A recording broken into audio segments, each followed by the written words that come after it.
A bitter ending. A new beginning. It was nice to meet you. Same here. A first date Maybe this wasn't such a good idea. that could be her last. I don't think we go to it. I think it comes to us. A special Buffy the Vampire Slayer. Hello, and welcome to this week's edition of Slade, the Buffyverse Revisited. I'm one of your hosts. I'm Jeremy. I'm your other host, James. And this week we will be springboarding into Season 2, Episode 4, Inca Mummy Girl. What are we talking about? I think Werewolves. It's werewolves.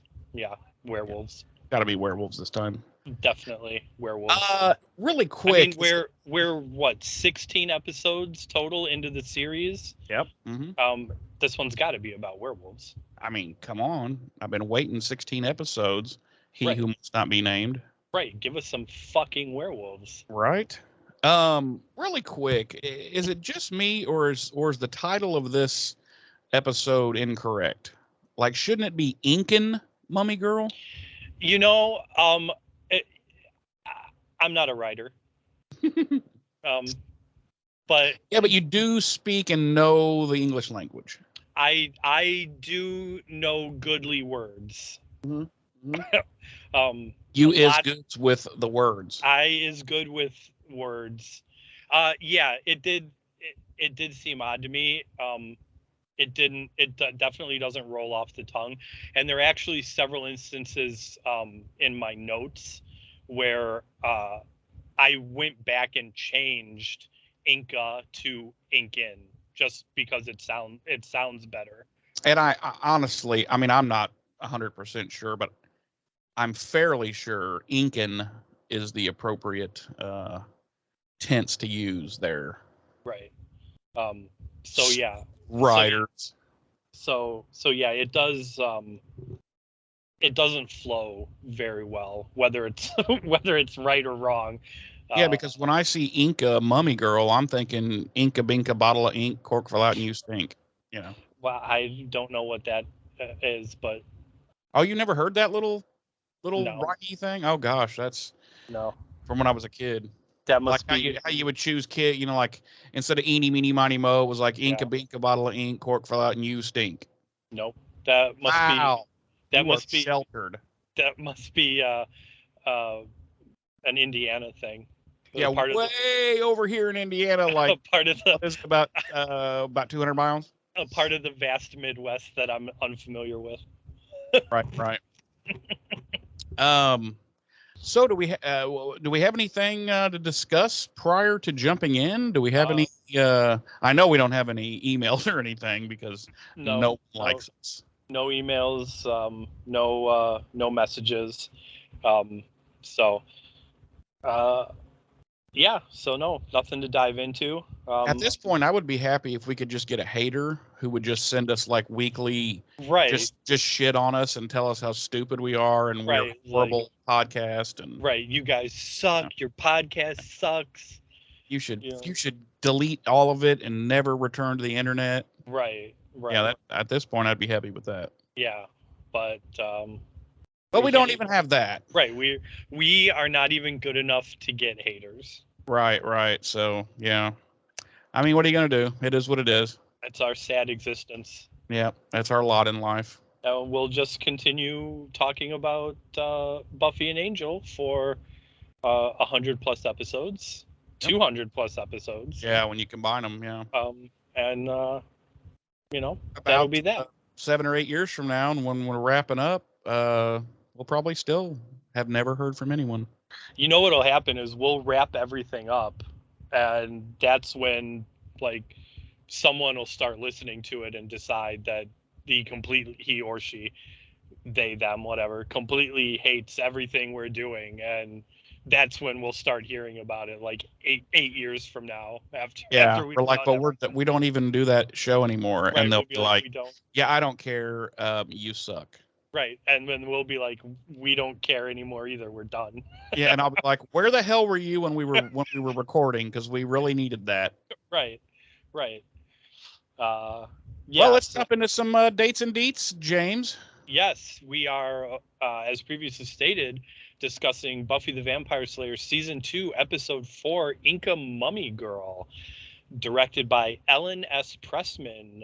And our credited writers for this episode are Joe Rankmeyer and Matt Keen, something along those lines. Our original air date was October 6th, 1997 on the now defunct WB network. Now, and that went from WB and then it became the CW? Yeah. And that's what it still is? It is currently the CW, but Nexstar Media Group just bought 75% of the CW for. Okay, let me ask you something. Okay. So the CW became WB. So if we go all the way back to the WB days, you're talking shows. Even if some of these shows I didn't watch, but they were huge shows for this network as a whole. Between the two brandings, you've got Supernatural, Smallville, the entirety of the Arrowverse. You know, the Flash, Arrow, Superman, and Lois. Now, did I say Supernatural? Yes. The Vampire Diaries, Legacies, Riverdale, Charmed, Roswell. I think you're forgetting a very important one. Buffy. Wasn't the Gilmore Girls on that network? Yes, Gilmore Girls. Yeah. Buffy, Angel. What was that one? The teenagers school. Dawson's Creek, wasn't that on? Dawson's Creek, yes. So all these hit shows, for that demographic, obviously a network. Both brandings that you and I watched for obvious reasons. Well, hell, I was watching it when it was before it was UPN. Right. Well, yeah. And they had Voyager, Star Trek Voyager. And... So that network, though, all those hit shows, what do you think the selling price for that network? Well, I think a reasonable price. Now you said 75%. Yeah. Yeah. How the hell do they? Well, anyway, I don't know how that works. Well, because it's co-owned, but so CW is owned by DC Entertainment and CBS. Oh, okay. So they're buying out whoever has the 75% stake. I believe they bought out the DC part. Oh. Of the company. So is DC not going to be on there anymore? The DC shows, or? That's all up in the air right now. But what do you think that would go for? At least a few billion, you would think. Yeah. Nexstar bought 75% of the CW, essentially the DC Studios part, for $0. $0.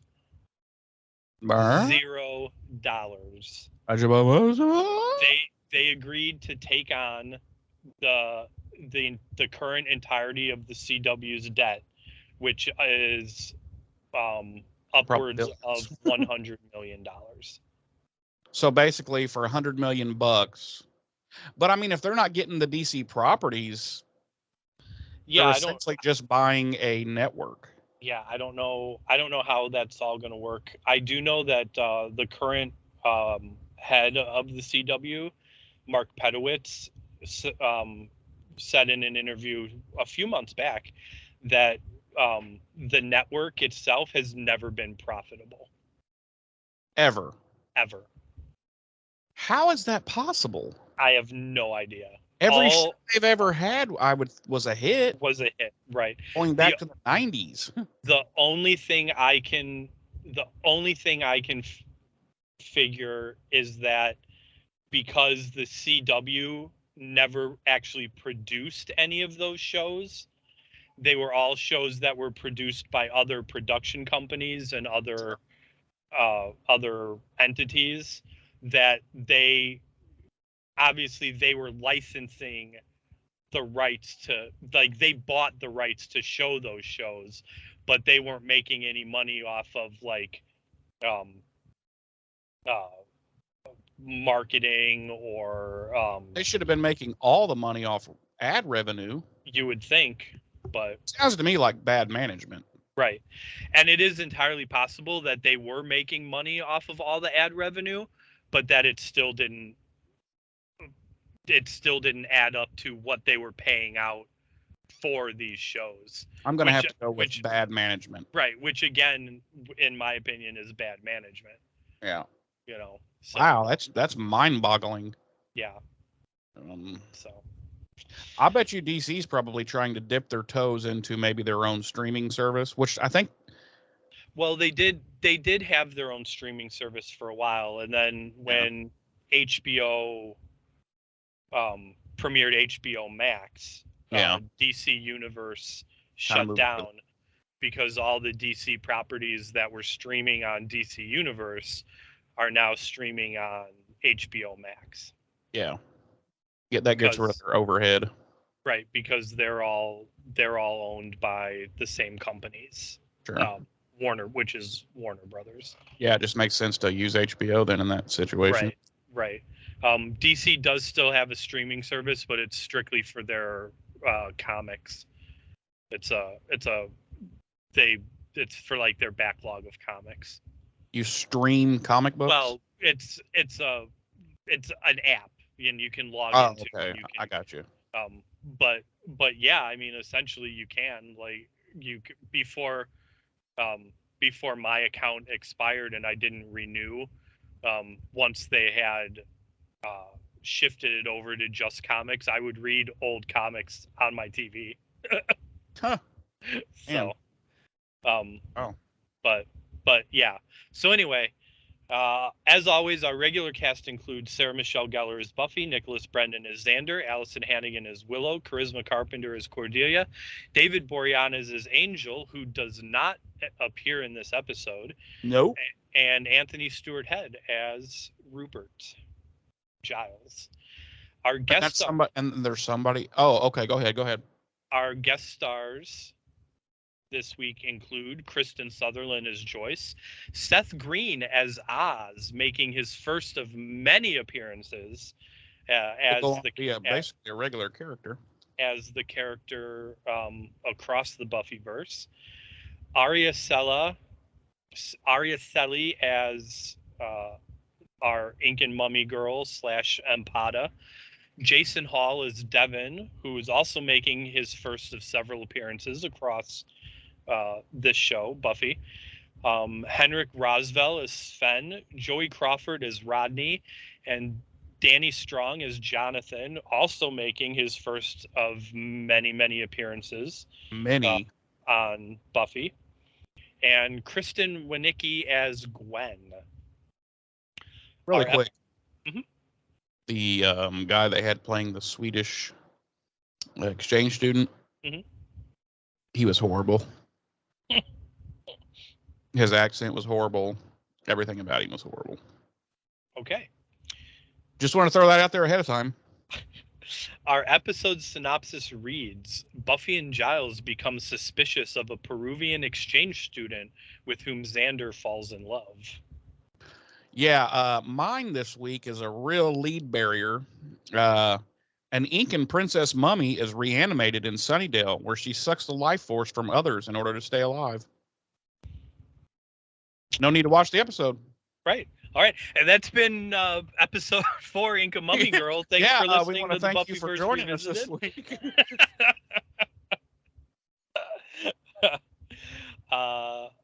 Yeah, that is quite the lead barrier of a synopsis for us. But realistically, it's nothing we don't find out in like literally the first 5 to 10 minutes of that. Yeah. True. I will dive right here into our cold open unless you have any objections. I have a strong... No, I don't. No, go ahead.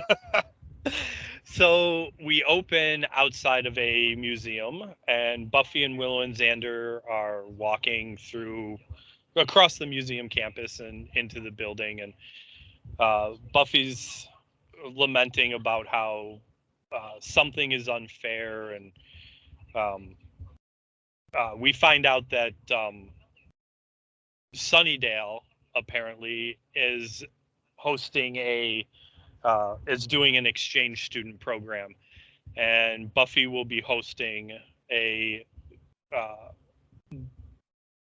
gentleman, a male student, in her home for 2 weeks, and she's not happy about it. And we find out from Xander that apparently it's a whole thing in Sunnydale. The museum that they're heading into is hosting a big event about different cultures, and there's the exchange program happening at the school, and there's also a dance for some reason. Yeah, I kind of. I was like, all, what? That is all tying into this. But it's like a dance. Who sanctioned it? Who set it up? Because it like takes place at the Bronze, and it's just like right. Well, and that's something thing. I was going to talk about when it actually happens. But yeah, like the dance doesn't happen at Sunnydale High, like in the gym, like most school dances anywhere else do. Or it even seems like all of their dances takes place at this fucking bar. right. You know, with cornbread muffins and and raisins, sun-made raisins, and buttery croissants. Croissant. So anyway, and also the dance is apparently a costume dance, because Willow no one ever mentions. Willow mentions it. She says in the scene, that's right, I have the best costume for the dance. And I was like, you notice when the scene comes up that apparently you're supposed to dress as like another culture. right. So you're doing so it's like a shitload of cultural appropriation. I was literally really bad. Like there's like a guy walking around like he's like an American Indian, and they've got like a feather. I'm like, oh man, this is definitely the 90s. I was literally just gonna say, which having it be a costume dance, like for a cultural appreciation like dance thing, is like the worst idea ever. Yeah, it should have been called the cultural appropriation dance, where everyone insults other cultures. And wow, it when I first saw it, I was like, is this real? And I was like, well, of course, it's the 90s. Of course, it's the 90s. It's He Who Shall Not Be Named. Of course, it's right. real. Right. So they're going back and forth about that, and Xander says he's not opposed to it. He thinks it's a beautiful melding of two cultures, and he actually seems not disingenuous about it. Right. Like which he is about most things. Right, and at this point in the episode, he has no reason to be disingenuous about it. So that it does seem like he's not like cracking wise here. Yeah. And Buffy asked him if he's ever done an exchange program, and he says his dad tried to sell him to the Armenians once. And he's like, does that count? Yeah. It's like, no, being sold just being sold. No, what? No, what? Your dad? What? Right. That's trafficking. That's child trafficking. Right. Okay, let's halt this episode. We need to figure out what the fuck is up with your dad. Right. And we're what, like 3 minutes into the episode, and we've already hit what, 2-3 like taboo subjects, like and why does it have to be Armenians? Right. Cultural appropriation, child trafficking, like I mean, what did his dad call 1-800-Armenia and was like, hey, you want to buy an American boy? Right. You know? Like we're not off to a good start here, guys. No. This is definitely the 90s. Anyway, we end up inside the museum, and we're at the cultural exchange exhibit, and we see Cordy and two of her squad looking over essentially this is terrible too. It's a picture booklet of other human beings. It's a catalog. It's a human being catalog. Yes. And we find out that it's the exchange students that are coming to live with. And I guess you go through the catalog and then you order from the appropriate number. which child you would like to purchase. Right. And Cordelia says, "Oh, there's mine. Isn't he lunchable? Mine's definitely the best." Right. I'm just like, And okay. so Buffy walks by and asks her what she's looking at, and she tells her that it's a catalog for the purchase of humans. Yes. Yes. To be used for whatever you wish. And Cordy asks what her exchange student looks like, and Buffy says she doesn't know, and she's like just guy-like. And now Xander has an issue with this. He doesn't want any other ding-a-ling coming in on his territory. Right. Because, he's totally with Buffy. Right. So Cordy is shocked that Buffy didn't look at the exchange students first. But we already know at this point that Buffy didn't even know this was happening. Like, her mom sprung it on her. Right. Like, Joyce was like, "Oh, by the way, we're taking an exchange student for 2 weeks." Yeah. Anyway. Because, Buffy's mom is super involved with school and the happenings Buffy's there. life. Right. And of course, Xander is making a big deal about, oh, this is a guy with man parts, coming to live with you for 2 weeks. This is a terrible idea. So they stop, and Buffy notices this other student, and he's scraping a mask, and which I never did figure out what in the fuck this was, what it had to do with. Who knows? He had a baggie that he was scraping. Right. I don't. It would make more sense, especially considering what we're going to see in a few moments here, if he was like casually taking smaller items from an exhibit. Yeah, or like them breaking things. Right, and they noticed it. But anyway, Buffy notices it, and she says, "What's he doing?"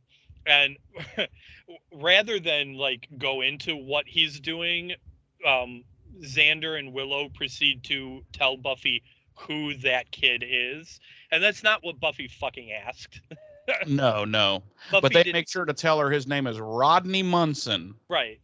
And Xander says he's God's gift to the bell curve, and Buffy's now been at this school for what, a year and a half now, roughly. Right. And she's constantly seeing people she has no idea who they are. Right. Which is a question I was going to bring up later on in the episode involving another character. Yeah. Oh yeah, I know. So anyway, we find out this kid, like Rodney, like he's apparently spent like every day for 5 years beating up Xander. So Xander doesn't like him. He's a real tough. So Buffy says, she's going to go say something till he gets in trouble. And Willow's like, "No, I've got it. The non-violent approach is probably better here." And Buffy kind of takes offense to that. And she's like, "I don't always use violence, do I?" And Xander's like, "Well, it's as long as you believe that, it's fine." Right. Instead of just saying, "No, yeah, you always do." Yeah. Right. Yeah. He's like, "Remember how you broke Joy last week?" Right. Yeah. He always has to be coy and funny. Right. Instead of just being like, no, you're a violent person, and I fear you. Right. So Willow goes over to Rodney, and she's like, "Dude, you should stop that before you get in trouble." And he's all like, "What are they gonna do? Kick me out? Ha ha ha." A tough guy. Right. And we find out that, by the way. Right. And we find out that Willow's tutoring him in what is it? Chem right? Yeah, chemistry, because he's learned all 17 of the natural the elements. Right. And Willow's like, there's 103. Yeah. He looks worried, and we get interrupted by the museum guide, who's giving a speech about how now they're going to proceed into the Incan burial chamber, and the human sacrifice is about to begin. Yeah, So, which doesn't make any sense. I don't know what that line means, and it's like, no, there's not going to be no. and yeah, Why? Why would anyone follow you the fuck in there if with that as your selling point? Right. Hey, come with me, kids. Someone's going to be murdered. I mean, what? I mean, to be fair, I would probably go. Yeah, I probably would too. But I'm just saying, in general, that would a lot of people would probably bow out. Right. I would not only would I go, but I would be like, I volunteer as tribute. Yeah. Yeah. I don't know what that means, but like, can it be me? Like, I thought okay. I thought okay. Yeah. Yeah. No. I get you. I was like, can I be the sacrifice? I'll do it. Oh yeah, wow. Whatever. Now, would you stab yourself with the ceremonial knife, or would you let someone else? However it has to be done. I mean, if we're talking like a Hattie situation here, like, Well, I actually, to be a sacrifice, I guess you can't really off yourself. I guess someone has to say magical words on you and then stab you with a oddly curved knife. Right. Something along those lines. Right. But anyway, so the guide's giving this speech about how 500 years ago the Incan people chose a beautiful teenage girl to become their princess, and they sacrificed her to the mountain god, and we cut to inside the stone coffin, the tomb, and we see a shriveled up mummy, and the guide says, is talking about how the princess remained in her tomb, protected only by a cursed seal placed there. And he points to a plate, a literal dinner plate that they got from, like fucking, I don't know, Walmart. Right. That's sitting in the mummy's hands. And Xander asks if Buffy knows when her exchange student is coming, and she says his name's Ampada, and he'll be coming in via the bus station tomorrow night. And the guide continues on, and they all follow him out. And we cut to later, and the exhibit's deserted, and we see Rodney sneak in and look around, and he sneaks up to the coffin, and he sees the seal, and he reaches in and yanks it out of the mummy's hands, and breaks it on the side of the coffin. And as he's reaching in to gather up the pieces, the mummies are. He's hungry. The so he's also he's very hungry. Yeah. The mummy's hands reach out and grab him by the neck, and we cut to the mummy's face, and its eyelids open to reveal just empty sockets. And we cut to our opening credits. That's our cold open. That is our cold open. And it was quite chilly. Cold open, I must say. I had to put a blanket on. I just wanted to say, I was actually pretty impressed with the mummy doll there in the coffin. I thought, their SFX department did a really good job on that. I did too, particularly at the point when it opens its eyes. Yeah. I was like, all right. I was like, okay, this is some pretty good VFX for a cheesy teen drama from the 90s, supernatural show from the 90s. Yeah, and I think the actual practical effect of the mummy laying there, I thought it was very well done. You can tell their budget had definitely got increased from season 1. Yep. But anyway, so we come back from the cold open, and Buffy is kicking the shit out of Giles, who's holding a bunch of, pads because they're in the library training. And they're arguing. He's saying no, she cannot go. And she just starts kicking and punching even harder. And long story short, finally we find out it's a dance, and he agrees. Sorry?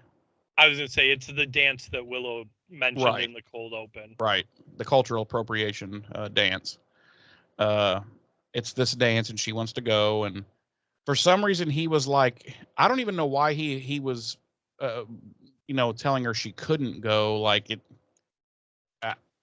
But I guess we'll just roll with it. And like when in the entirety that they've known each other has that worked? Well, not only that, but it's like, what, she can't go to a dance for a couple of hours at the Bronze? Right. Like, what? Okay. So anyway, he finally relents and says fine, because she's beating the piss out of him. And, he's like, I'm going to go introduce my muscles to some ice. And then she and Xander start talking. And he's like, well, I got my mom's car, so I'll be the wheelman. And he's taking Willow to the dance, but he wants Buffy to come so that it's not a date. And, because he's not really interested in Willow like that.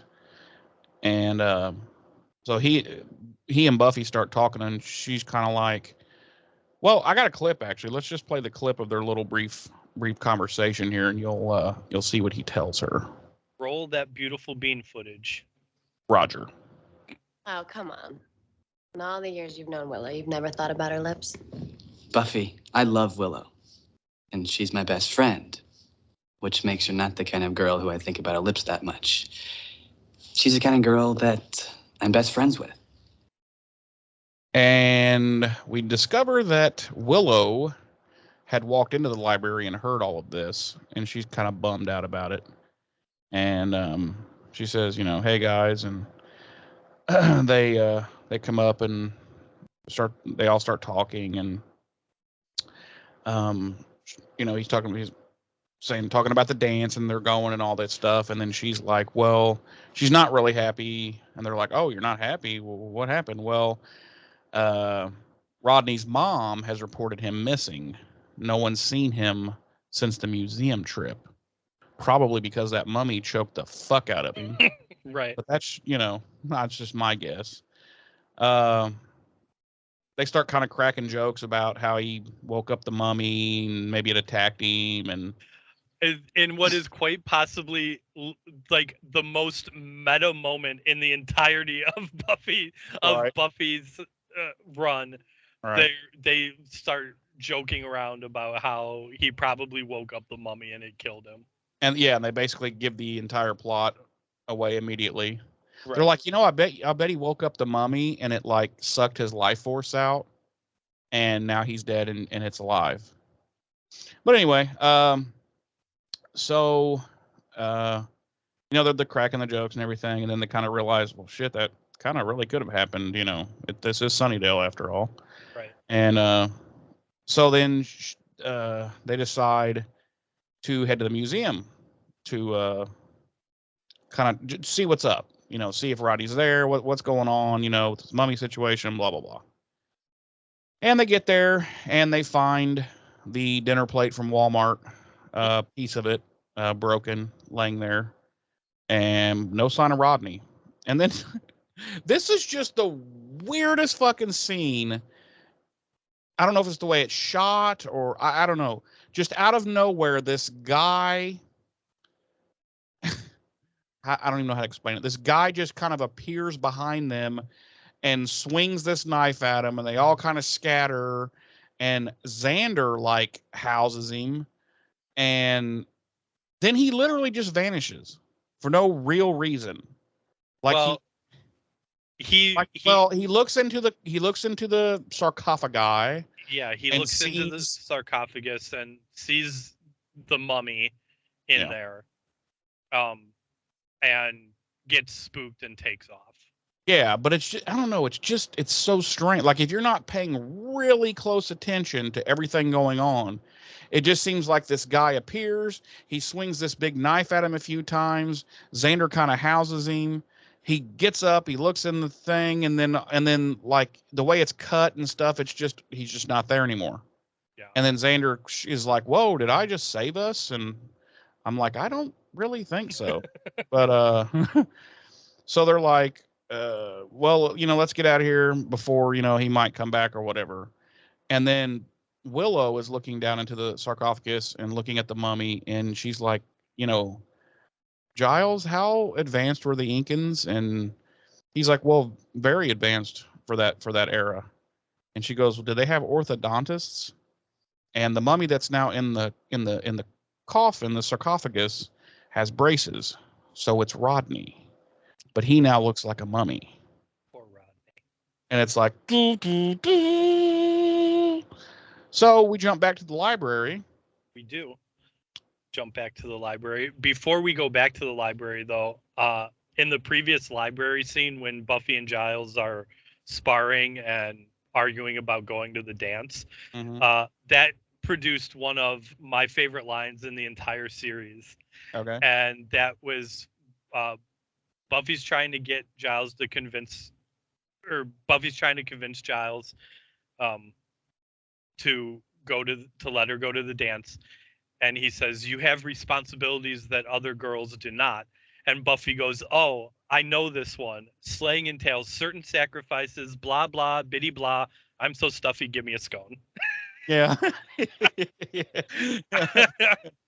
And that, I love that line. It's always been one of my favorite lines. It would have been even more awesome if he'd have been like, ooh, scone. You have scones?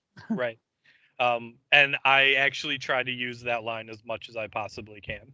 And I, for one, even as an American, I fucking love scones. Oh, yeah. Scones are delicious. Oh, man.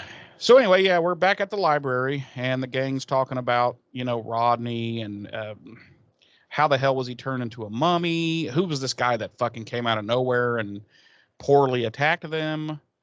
And they decide, well, Giles is kind of like, well, the answer's got to be in this dinner plate from Walmart because it has, supposedly it has drawings and symbols and stuff on it, but you never really get a good look at this thing during the episode. So it could just be like a Corel fucking pattern, But anyway, so, but it's, it's all in this South American, I'm assuming ancient Peruvian language or whatever. And he's like, well, it's going to take me weeks to translate this. And just then Buffy remembers her dumbass is late as fuck picking up Empata, who's going to, who's her foreign exchange student.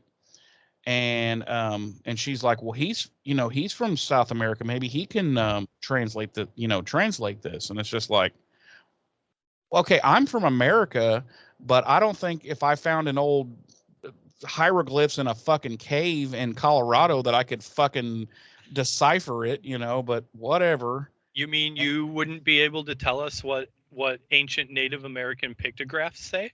Yeah, exactly. So I was like, well, okay, but I guess we'll just go with this. And so they fucking bolt out of there because, as I said, they're shitloads late picking up this poor South American fucking exchange student who's never been to America, and they're just leaving him standing at night because they were supposed to pick him up at 8 p.m. So this is not, early. So he's just standing at a bus station, apparently, twiddling his fucking thumbs like, okay, I'm in America and no one's here. In Sunnydale, mind you. On the Hellmouth. Right. And for some reason, they made this poor kid take a fucking bus from Peru to Sunnydale, California. Well, to be fair, I highly doubt he took a bus the entire way. Well, I don't know. I doubt it. I mean, maybe he took several buses. Maybe. I'm just saying, it's like he shows up in town, and wouldn't you think you would go to the airport to pick up this kid? Maybe Sunnydale's not close to the airport. Oh, you are suggesting that Sunnydale does not have an international airport? That is what I'm suggesting. Wow. You're really not giving Sunnydale any credit at all, are you? All I'm saying is that I live 40 minutes away from O'Hare International Airport. So Well, I live 20 minutes away from Indianapolis International Airport. So if my I win. So that's fine. So if my choices were Bus? drive 40 minutes to the airport to pick somebody up, or make them take a bus to the local bus stop. Do you have a local bus station in town? Yeah. Okay. And does it smell of urine? I've never been there, so. Oh, okay. Now, see, for me, the bus depot is much further away than the Indianapolis International Airport. Is it? Oh yeah. So it's downtown, and it's I would rather go to the airport than go anywhere near fucking downtown. There's a bus stop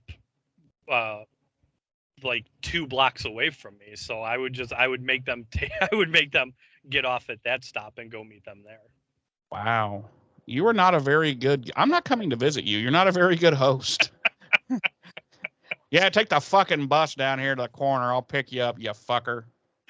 I'll walk down and meet you. Yeah. I'll be standing there at 8 o'clock at night just looking around like, because you'll be late, like Buffy. But at least lucky for you, I don't live on a hellmouth. Oh, that's true. Well, I don't know. I have heard Pretty sure about Illinois. Hey, we didn't just raise our gas taxes like you guys did. So man, shit. Well, we are. Unfortunately, this state is as red as my fucking shirt. Well, let's not get into that. Right. Yeah. So we were going to the airport, right? Buffy was on her way to the bus station. To the bus station. Extremely late, by the way. Yes, we cut to the bus station where we see Empada standing there alone. He's looking around, and he hears someone whispering his name. And I just want to say something really quick. I could, as soon as you see Empada, you know immediately that he is an expendable, not going to be in this episode person. There's just something about him. He's like a red shirt from the original Star Trek. I legit was just going to say he might as well be wearing a fucking red shirt. Oh, it would have been so fucking awesome if they had put him in a red shirt. I don't know why more shows don't do that. Right? Like just for the silent nerd reference. Right. But he definitely puts off the aura of someone who is just not going to be a part of the show. And I believe he only says he doesn't say anything. Oh, no, he does. He says hello. He says hello. Okay, so he says one word. Right. So they didn't even have to pay this guy much more than a stand-in. And part of what, and granted, I'm with you if I'm understanding what you're saying. Like literally, as soon as this dude popped up on screen, I was like, he's gonna die. Like there's nothing about him that was like, this is at least he's gonna survive most of the episode. As soon as he popped up on screen, I was like, he's gonna die. And then when he starts walking towards the sound of his name being whispered, I was like, yeah, this motherfucker is definitely dying. Because who the fuck does that? Who the fuck goes to another country that they've never been to and a language they don't it's not their native language. Right. And they're standing in the dark alone, and they start hearing their voice called, so they think, well, I'm going to walk towards that. Right. Not even their voice called. Their name called, their name being whispered from the dark by a sexy female voice. Yeah, I'm running the other way as fast as. Oh, dude. Yeah. Nope. Yeah, but he clearly had that look of someone who had not been cast. He was simply, they were just like, okay, grab that guy. He can be Empada. They were like, you grip. Come here. Give him an extra 50. Give him extra 50 for the one line, and then because we're gonna off him immediately. Right. So as we said, he ignorantly starts following the sound of his name being whispered. And he's like smiling, like, yes, yeah. you know. And he calls out hello and no response. And he ends up coming around in between two buses, and he sees the mummy come right at him, and he stands there. He just stands there. I'm presuming he's shocked and in shock from being so scared, and that's why he doesn't scream or yell, but he doesn't do either of those things. No. And the mummy grabs him and pulls him in and starts sucking his face. And Ampada shrivels up. The worst part would be French kissing this disgusting looking mummy. With dry ass lips. Dry Clearly, lips. She's not using lip balm or, what was it? Lip gloss? Lip gloss. Yeah, right. lip gloss. Yeah. To help keep her lips shiny. And it's been at least a day or two since she's brushed her teeth. So yeah, she sucks the life out of him, and he shrivels up and looks like a mummy himself. Right. And at that point, we cut to a little while later, and Buffy comments that she's now 40 minutes late picking up Ampada. What a fucking bitch! Yeah. I mean, come on, this poor kid. Also, why did Buffy, or why did Joyce entrust this to Buffy? Exactly. She's the one that set all this shit up. And Right. Buffy doesn't even have a goddamn car. Right. So it's like, listen, honey, I set up this foreign exchange student. He's going to be coming in at this day, at this time. And I know you don't have a car, but I'm going to need you, your 16-year-old untrustworthy self. I'm going to need you to be at this bus station and pick this poor kid up. To walk him back to and make our sure home. that he arrives at his location safely. Right. I will not be in this episode except for one brief little moment, so I'll be unable to do so. Right. My contract did not call for a large part in this episode. Right. So I'm going to have to leave this to you. Exactly.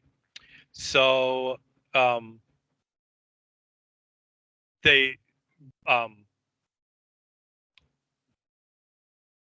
what do they do? Oh, they try to get in. What do they do? They try to get into the bus station, and of course it's locked. Which seemed odd to me, though. Well, maybe. I guess. Having never really been in bus stations. Well, if it's like a main, like downtown depot type bus station, I don't think those ever close, kind of like an airport. But this seems to be like a little small town, Sunnydale, like. But I guess at 8 p.m., buddy, they lock those fucking doors, and if you're waiting for a ride still, fuck you. Right. Because I was gonna say, like, I wonder if like a bus depot like this really would close, but Union Station, downtown Chicago, they do lock their doors overnight. Oh. After the last train gets back in for the night. They you can go out them, but you can't come in them. Yeah, they shut up shop. So, anyway, that's a real indictment on our travel transportation system, I'll tell you. Yeah.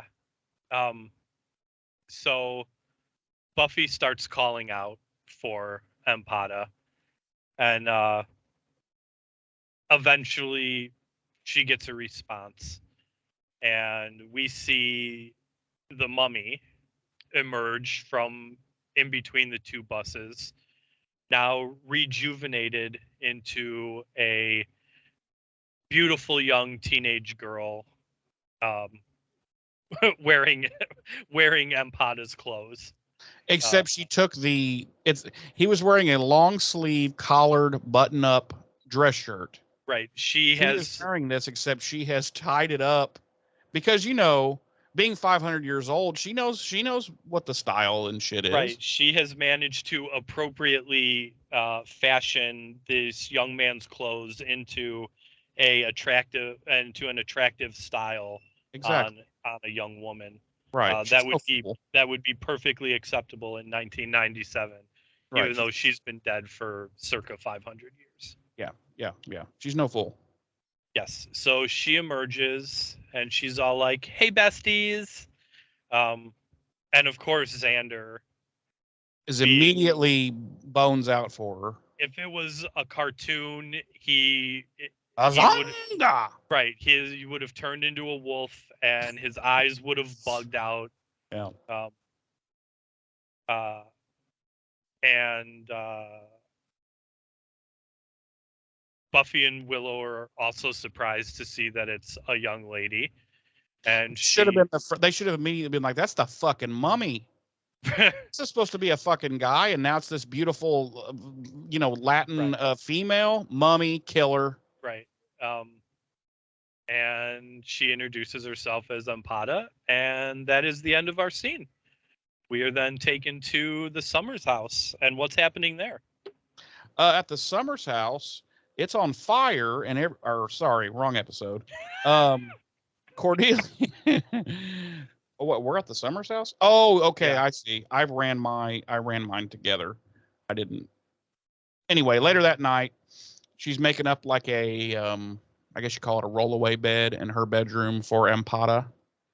And she's kind of like, "Well, I'm sorry about the small room and everything." And Ampada's like, "Oh no, it's much larger than mine." I guess she's referring to her sarcophagus she's been in for 500 years.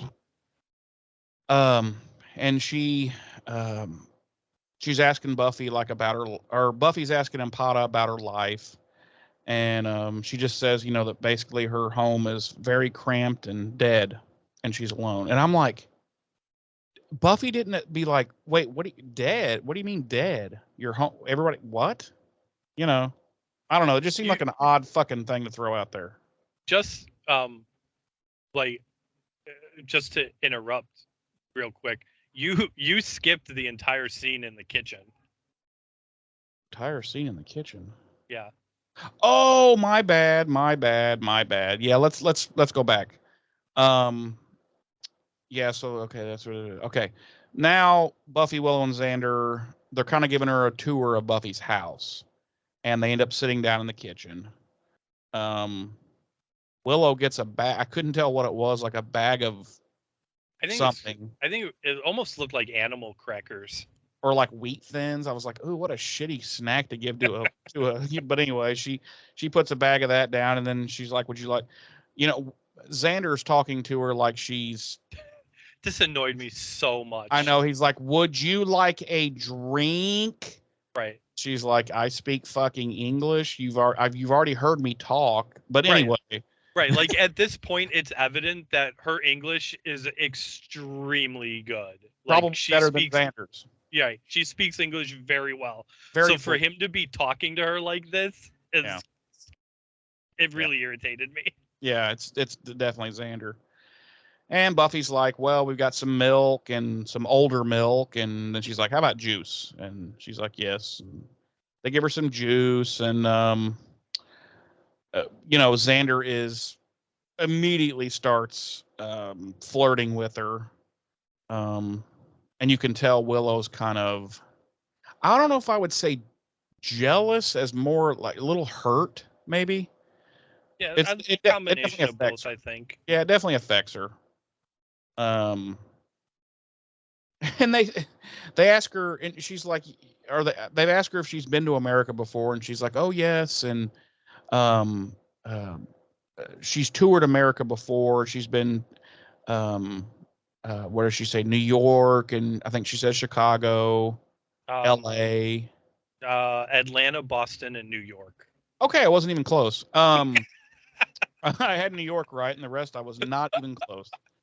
And they're like, "Well, your English is really good," and she's like, "Well, yeah, I listen a lot," and yeah. So this leads me to believe, all these years she's been a mummy in this coffin, and she's talking about touring around the country, which is probably she's not telling them. Right. She's been conscious. Yeah, it would seem to me, especially since she knew specifically to be looking for Ampada at the bus station, which she clearly would have overheard them talking about at the museum. Right. It seems to me that she's literally trapped in her own Yeah, body it's like, God damn, as this is part of this hor- mummy's curse. Like not she's bad enough that these fucking Incans took this poor teenage girl and sacrificed her, but they're like, oh, and also you're gonna be trapped in this sarcophagus, but you're gonna be totally conscious for all of time. right. Wow. So anyway, The Incas were kind of dicks. right? Right. So then we get back to the part where it's late, a little bit later that night, and Buffy's making up her bed and asking her about her life, and that's when she says that her home was very cramped and dead. And I'm just, I can't get past that. I'm like, who says that in a conversation, and then the other person's not like, what do you dead? What do you mean your home is dead? What? Well, But anyway, Buffy just seems, oh yeah, okay. to be fair, and this is just my perspective, Mhm. if I was involved in the conversation, I probably would have just taken it at face value that she meant there's not a lot going on in her hometown. Yeah, like maybe. Like it's quiet. There's not much to do. Okay, yeah, I guess so. But I don't know. I guess just the way she said it, I was like, Right. if I was Comer, I'd be like, what do you mean dead? Is this part of you not really understanding certain nuances of the language? And I don't know. Right. But anyway, she goes on to tell Buffy that, she just wants a normal life, and, just she wants to fit in like Buffy does. And Buffy is kind of like, yeah, right. Me fit in normal. Huh. And she just reaches over and turns off the light, which I'm thinking neither one of them are in bed yet, but she just reaches over and turns the fucking light out. And Potters probably like, wow, okay, I guess we're going to bed now. Right. And, and then the camera pans out Buffy's window, and you see creepy knife attack guy standing out there in the bushes looking up.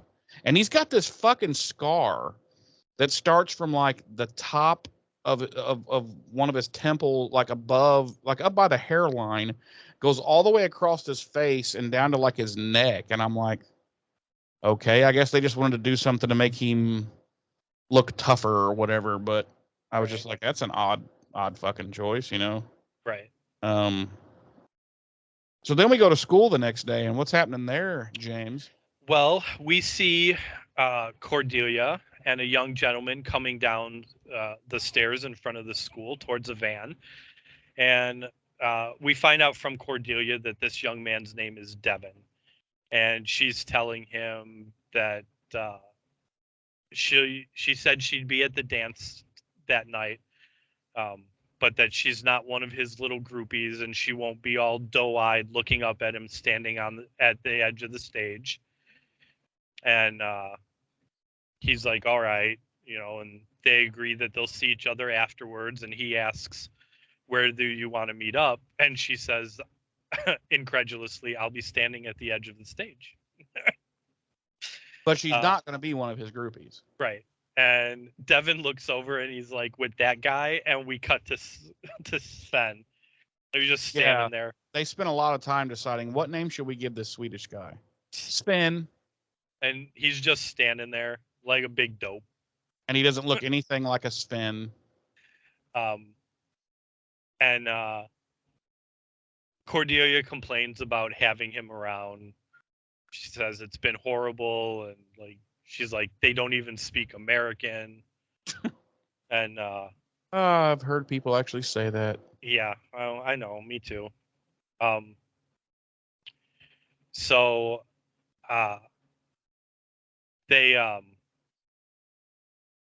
they say their goodbyes, and Cordelia and Sven head up the stairs into the school, and Devin turns and and starts addressing another young man who's with his name's Oz. He's a ginger with no soul. He is a ginger with no soul.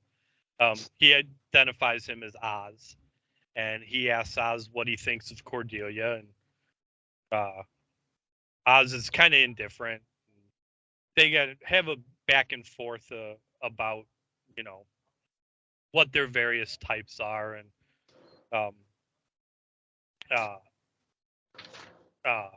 Oz tells Devin, he's like, it's not that I'm picky. You're just impressed by any pretty girl that can walk and talk. And Devin, Devin honestly seems a little like almost offended by what Oz just said. And he says, she doesn't have to talk. Yeah. Well, Oz is basically saying you have no fucking taste and I Right. have some, so that's the difference. Right.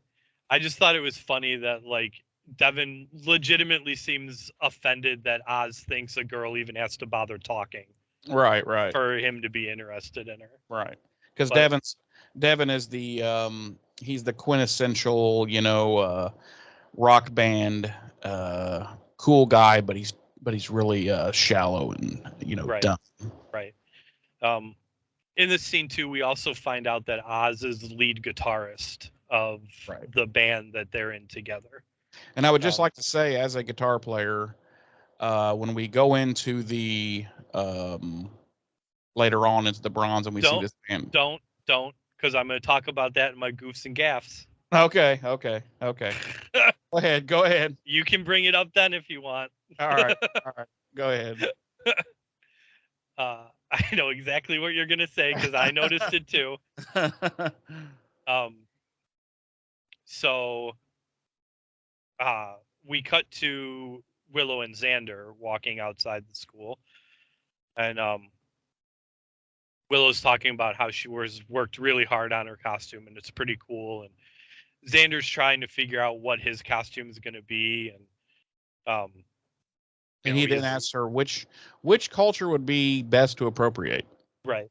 All he's concerned about is, she tells him, she's like, well, it's a celebration of cultures and there's a lot of cultures out there. And he's like, yeah, and an equal number of mocking alternatives all aimed at me. So they go back and forth about that. And Willow asks him, why are you so worried about looking like an idiot all of a sudden? And implying like, because you always look like an idiot. Right. And she goes to correct herself saying, that came out wrong, but it doesn't matter because Xander Xanadu. Yeah. It's a highly underrated movie. Olivia Newton-John, Gene Kelly. Watch it. How did I know you were going to go there? Everybody watch it. I love Xanadu. You and your musicals.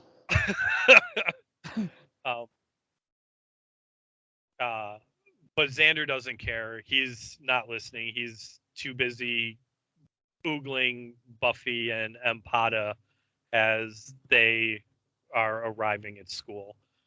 And we cut to Buffy and Empata. And yeah, and I'm like, which one is he mind raping right now? I was wondering. 100% both of them. Oh, okay, that's what I was going to say, both of them. 100%.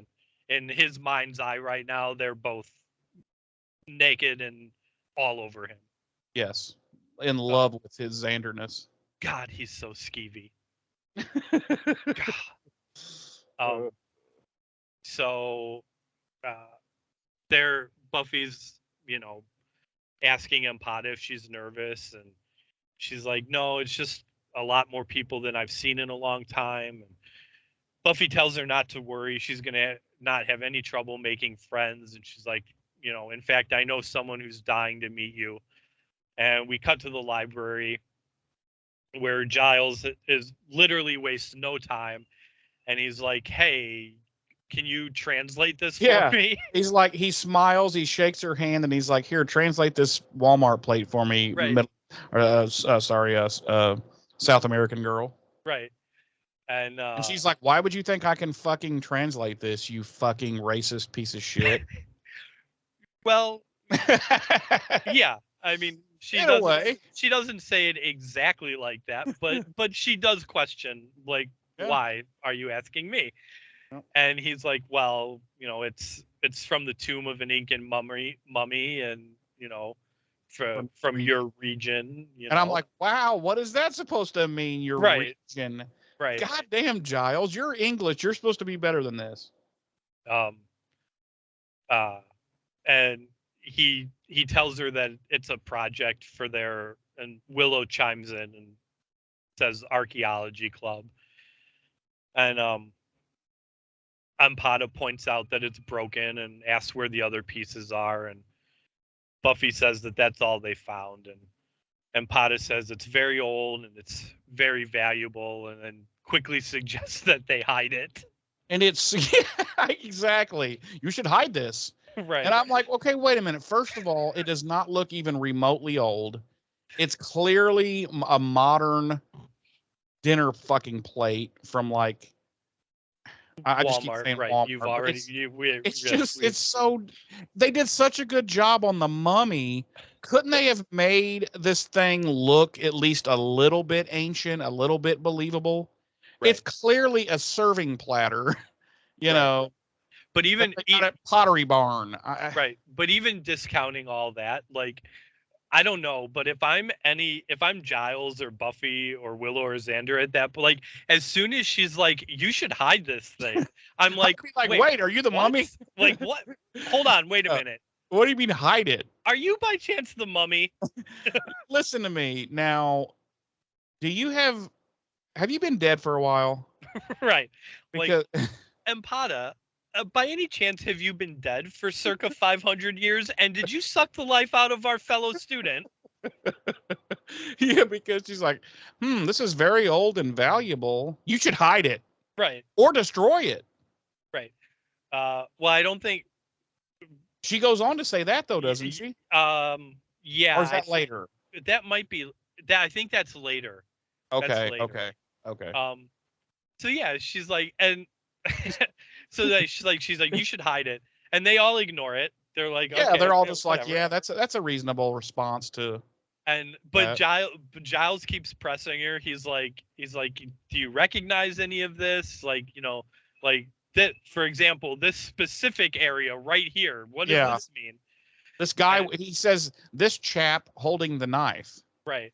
Which they were just attacked by a strange man with a knife. Right. Like, at what point do you like start putting two and two together? Yeah, sometimes these characters are way too smart. Like they figure things out that you're like, what? How did they put that together?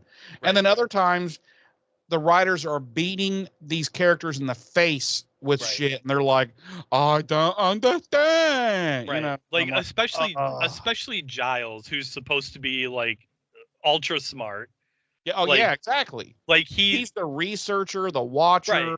So he knows the occult, all, you know. Right. So you're telling me like he has this pictograph of a dude with a knife, and he in no way connects it to the fact that they were attacked by a dude with a knife. Like, come on. Exactly. Like suddenly he became American stupid. Anyway, Ampada says she doesn't know exactly what it means, but she believes it translates to bodyguard. Yeah. And what we don't know is she means that quite literally. Right. And she goes on to tell the legend of the mummy. The hidden temple? Yes, of the hidden temple. Okay. Says that there are those who guard the mummy against people who would disturb her. And Giles is like, all right, that's enough for me. That's a great starting point. Yeah, I'm good to go. I'll figure this all out within the next, how many minutes we got left in this episode? Right, about 30. We're at about the 30-minute mark at this point. Got you covered. Thanks for the info. And we will never meet again. And or yeah, actually they do. So he kind of looks at Buffy, and Buffy's like, right, and like as the archaeology club president, I've got stuff to do. She tries to pawn Ampada off on Willow, but of course Xander steps in, and not knowing that Willow is a closet lesbian and would probably enjoy today with Ampada. We don't know that yet either. Oh, my bad. Spoiler alert. God damn it, Jeremy. Sorry. Why even keep on with the podcast? Yeah, let's just end the podcast now. All right, everybody. Thanks for joining. It's been fun. Thanks for listening so far. Because finding out that Willow becomes a lesbian ruins the entire show. Which I can't wait till we get to that so that I can discuss how that just came out of nowhere. But anyway, go ahead. So Xander and Empata walk off together, and Geller, Sarah Michelle Gellar. And Giles is saying, he'll continue trying to translate it, and Buffy should research the bodyguard thing, and then he tries to talk to Willow, and which I'll never understand when he says, when he basically suggests to research the bodyguard. I'm like, what? Yeah, what? How do you what do you just go to the library and look up bodyguard and right? Okay, bodyguard. Let me cross-reference that with Peru and then with ink. Oh, there we go. There it is. Giles, right here. And he tries to address Willow, and Willow's not paying attention, and he calls her name again, and we see that Willow is staring after Xander and Empata as they walk away. And well, Xanadu and Empata. Well, yeah. While From now on, he is Xanadu. While Xanadu and Impala. Xanadu and Impala. Walk off together. And she's clearly heartbroken and lovelorn. And which I don't know. I don't understand this. I really don't. We're okay. What did we say? We're 16 episodes in now. 16 episodes in. He has made it like uber clear that he is not interested in her in that way. Right. Just as Buffy has made it uber clear to him that she is not interested in him in that way. Right.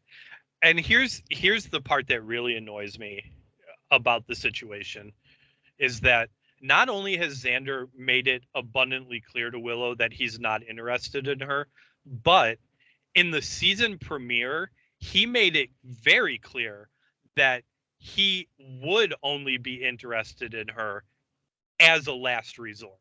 Yeah, like if she was the last fucking person on Earth type thing. Like that, I don't know about anyone else that has watched the show or even you, but that is entirely what I took away from their almost kiss in the cold open of the season premiere. Yeah. And I don't understand this because Willow is a smart, very beautiful, great girl, and she pines after the most skeevy fucking, douche canoe and the whole fucking thing, and I don't understand it. Right. And yeah, I don't either, because Willow is 110% exactly the type of girl that I was interested in high school. Oh yeah. So, but I was also a huge nerd. So. And would have never given you the time of day. But right, even the fact that she herself is like a huge nerd, never gave me the time of day. Yeah, because she was in a nerd category all of her own. Right, exactly. No, I've always loved Allison Hannigan, and I loved her in this role. I think. Yeah. I could imagine almost anyone on Earth playing Xander. Right? Oh yeah, anyone can be skeevy. Yeah, but a lot of characters. But she's one of those. Willow is one of those characters that the actress or actor, whatever, totally owns, and she owned Willow from the beginning to the end. Oh yeah. So then we cut to the football field, and we're up in the bleachers, and Xanadu and Impala are sitting there, and they're laughing and talking, and Xander presents her with a Twinkie, and tells her this is a what we call a snack food, and which I don't think we call that a snack food. I think we call that just trash. And yeah, like if I'm gonna grab a snack, I don't usually. It's not gonna be a goddamn Twinkie, right? Like, well, like for me, if I were to grab a snack, it wouldn't really be any like of those type things. Like, yeah, like to me, grabbing a snack, I would be like grab like some chips or something like that, like a Twinkie or a Swiss cake or something like that. That's like a dessert. Right. That's something I would eat like almost not immediately, but within a reasonable time frame after having finished like lunch or something like that. Or as Yeah, part like, of my lunch, like to cap off Who- my lunch. and who brings Twinkies in their backpack to high school? Right. Well, I probably did, if we're being Really? honest. Yeah. Huh. Right. Probably in my lunch. Well, you But- were a nerd. I was a nerd. And he tells you, he's like, and this is how you eat it. And he shoves the whole thing in his mouth. The whole fucking thing. And she thinks this is just the funniest fucking thing that she's ever seen. It's this is like this is the height of comedy that she has ever witnessed. This is funny on her to her on a level of when I first saw the Abbott and Costello Who's on First skit. Yeah. Or it's like the first time seeing you know, I don't know, Eddie Murphy, you know. Right. I don't know. But she is just so taken by this hilarity. And she's like, "Oh, now I can't try it." And he's all like, "Well, that's why you bring two." And he pulls out another Twinkie and gives it to her. Which is already unwrapped, by the way. Yeah. He pulls it out of his backpack and it is already unwrapped. I'd immediately be like, well, fuck you. I'm not eating your fucking backpack lint. Right. But not only that, and granted, she has just met Xander, but I think most of us would be concerned that he probably slipped something into that Twinkie. That, or it's unwrapped because he like rubbed it on his balls or his cock first. And then, because that's Xander. He's right. So, you know. Right. Like, if I was touched my wieners, you know. If I was a bystander, I would be like, "Don't eat that unwrapped Twinkie. He probably roofied it." Yes, there's a roofie in it, and he rubbed his balls on it. I guarantee it. He teabagged it before sticking that roofie in it. Yeah, and I'm not talking about Xander. I'm talking about Nicholas Brendan. He did that. Right. They would have called cut. They would have been like, cut. Why is the Twinkie unwrapped, Nick? Right. Nick, why is that Twinkie I just thought unwrapped? It would be faster for the scene. Right. No, you rubbed that on your balls, didn't you? Right. They'd be like, you put that Twinkie on your nutsack, didn't you, Nick? Yes. Yeah. I rubbed it on my balls. I just thought it would be awesome. Thought it would be funny. I don't know why Nick going to jail, Nick. Right. I don't know why Nick Brendan is Eeyore in my me too. Interpretation. Yeah, me too. But and then a little fucking Quaalude falls out of the end of it, and they're like, "And you roofied it? Oh, you tried to roofie the guest star? Jesus Christ, Brendan! You're going to jail, Nick. Going to jail. No wonder Boreanaz hates you. Yeah, no wonder you get along with Joss so well. You fuck. So he gives her the second Twinkie, and she proceeds to also shove it into her mouth. But I noted she utterly failed. She only got like half of it. Right, which means Xander might want to reconsider this because she's clearly got a gag reflex. Yes, exactly. And but you notice he doesn't. Right, he does. That was terrible. I can't believe. And I am not cutting that. That is going. That's live, going in. baby. Wow. We went there. That happened. We always go beyond where we should go. We do. That's who I apologize, listeners. But honestly, Nick Brendan does not have a gag reflex. Was it funny? Yes. Should we have gone there? Probably not. Absolutely. Oh, I mean, probably not. But we did. Yeah. Anyway. Nick, I do not choke Brendan. So they think she's still laughing. She thinks it's hilarious. And she tells him he's strange, and he's like, "Oh, girls always tell me that before they run away." And she's like, "Well, runs away." Right. And then end of the episode. Thanks for listening. No. Thanks for listening, everyone. She says she likes that he's strange, and he says he likes that she likes it, and yada yada. And then she's like, "I like that you like that I like it." Right, and that goes on for a good 10 minutes. I was like, "This is clearly filler." Like, it's some of the best dialogue I've ever read. I don't know how they were nominated for a fucking Emmy, but right for this scene specifically. Right. So we have yeah. all sack covered Twinkies. Wow. So yeah, that's the end of the scene, and we cut That was back. a really short scene, and we just took like 20 minutes. We did. We to drug get it out. that scene. Um, Oh Jesus! we cut back to the library, and Buffy's looking at the seal under a magnifying lamp, and she's like, she asks Willow, she's like, "Do you think this matches?" And Willow's not paying attention. She's fiddling with a stuffed frog, and Buffy finally gets her attention, and Willow's like, "Yeah, oh, I care about mummies." And Buffy tries to reassure her that, Empata's only here for 2 weeks, and Willow's like, "Yeah, and then Xander can find someone else who's not me to obsess with." And she's like, "At least with you, I knew he never stood a chance." And she's like, "Well, Buffy should have been like, "Whoa, what are you saying? What are you saying? Wow, you saying I think I'm too good for Xander? right, That's it. I'm gonna go fuck Xander right." She's right like, now." "I'll show you. I'm gonna go fuck him right now in front of Impala." See, now you've started me down this road, and the rest of this episode is not gonna go well. It's just gonna be sexual innuendo. Not Yeah. even innuendo. Like it's gonna No, be straight I'm up just. It's sex gonna be jokes. straight up in your grill. Wow. Yep. And the sad part is I have no filter. So as much as I may want to be like, no, I'm gonna follow you. I'm just gonna. Exactly. I usually lead the way for depravity, and Right.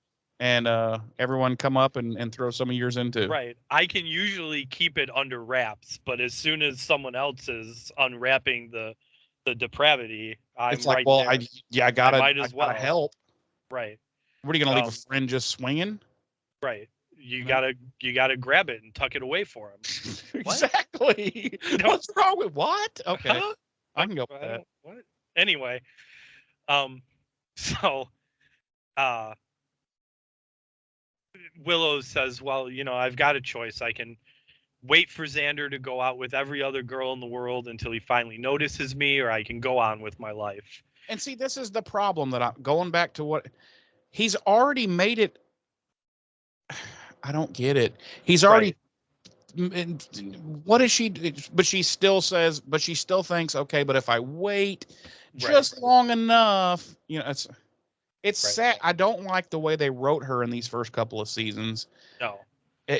Especially because, and again, it just ties into how now in retrospect, and I don't know that I necessarily noticed it when I was originally watching, but in retrospect, it also glaringly points out just how skeevy Xander is.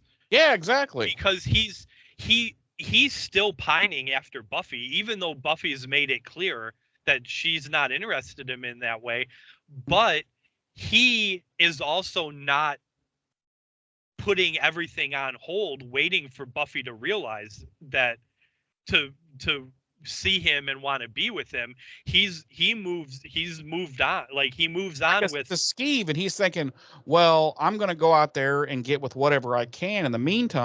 Exactly. And then eventually Buffy will come around and I'll score with her too. Right. Because so let's look at this on a larger scale. If Empata here wasn't the monster of the week and destined to not make it past this episode, if this became a full-fledged relationship with Xander, you know that in a New York minute, as soon as Buffy showed even the slightest interest in him, he wouldn't give two fucks about her. He would be all over Buffy's snatch. Yep. He'd be like, fuck what's your name again? Exactly. Get back in your sarcophagus. Yep. I got the Buffster over here. Oh yeah, because that's who he is. Yep. But I hate the fact that they make Willow this sad. She's a victim of it, and it's awful to see her that way. Yeah, she's like this sad kind of, like she's like, well, if I don't have Xander, I have no hopes, and I'm gonna be an old, school marm with a house full of cats, and I'm like, I just don't like the way. I'm so glad that in the next, that we're very close to these things changing, Yeah. Because they change I think maybe in the very next episode or the one after that. And They change pretty quickly. Yeah, and I'm like, after okay, this. good. Yeah. Finally, we can get away from that finally. Because it was just a huge flaw in the writing of Right. the Willow character. Well, we get away from those issues with Willow. We never get away from the fact that Xander is an active skeeve. Oh no. We never get away remains from a skeeve to the end. Yeah. Yeah, there's no change. So- Because he is a direct reflection of Joss Whedon. Right. So Buffy's kind of like, well, good for you on that, and Willow's like, well, I didn't choose yet. Yeah. See, and I know, and I just So- want to be like, God damn you, Willow! Right. Why? So Giles is there now, and he's also inspecting the seal, and he's like, all of a sudden he's like, good work. And Buffy's like, what, my work? And he's like, yeah, this is most illuminating. It seems Rodney's killer might be the mummy. Like, no shit, Giles. Like, context clues could have told me that. Like, I'm pretty sure the weird guy with the knife couldn't have mummified Rodney. Right. So I'm thinking we can count him out. Who would that leave that could have possibly... I got it. Right. It must have been Willow. Giles goes on to explain that the seal implies that the mummy is capable of feeding on human life force and effectively mummifying them or freeze drying them. Which I found to be an odd turn of phrase. Freeze drying them. Yeah. Like freeze drying them. Oh yeah. Like that happens. Right. Like that happens a lot to the people. So of course Buffy's like, well, then we have to stop the mummy, but how do we find the mummy and how do we stop it? And Giles is like, well, the answer's, probably here in the seal somewhere, if not this piece, in the rest of the seal. And we cut back to the bleachers where Xanadu and Impala are suddenly attacked by the bodyguard. And he's all like, you stole the seal, where is it? And he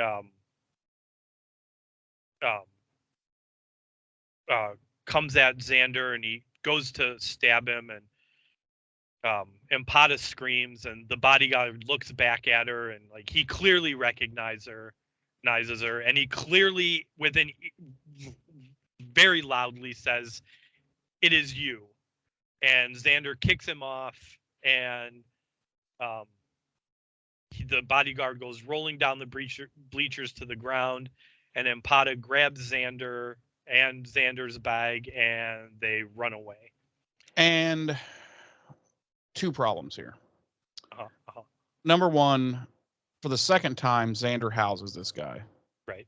So he's weaker than Xander, but he's in charge of all this business with the mummy. So that's concerning. The second problem that I find with this, how the fuck does he recognize her? So I have two theories. Okay. I'm dying to hear this. The first theory is that there are probably, as with most royalty, dating back even to the time of hieroglyphs and pictographs, some sort of artistic interpretation of this Incan princess. Okay. That he's able to recognize it as her. My second theory, and this is never fleshed out in the episode, my second theory is that this bodyguard is not a mortal being. Also immortal. Yes, he was at some point, obviously, when she was mummified and cursed, also cursed as her eternal bodyguard. Okay. So that would have been cool if they had done that. Yeah.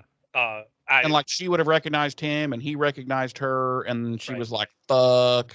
Right. And then it had turned out maybe they had been secretly fucking.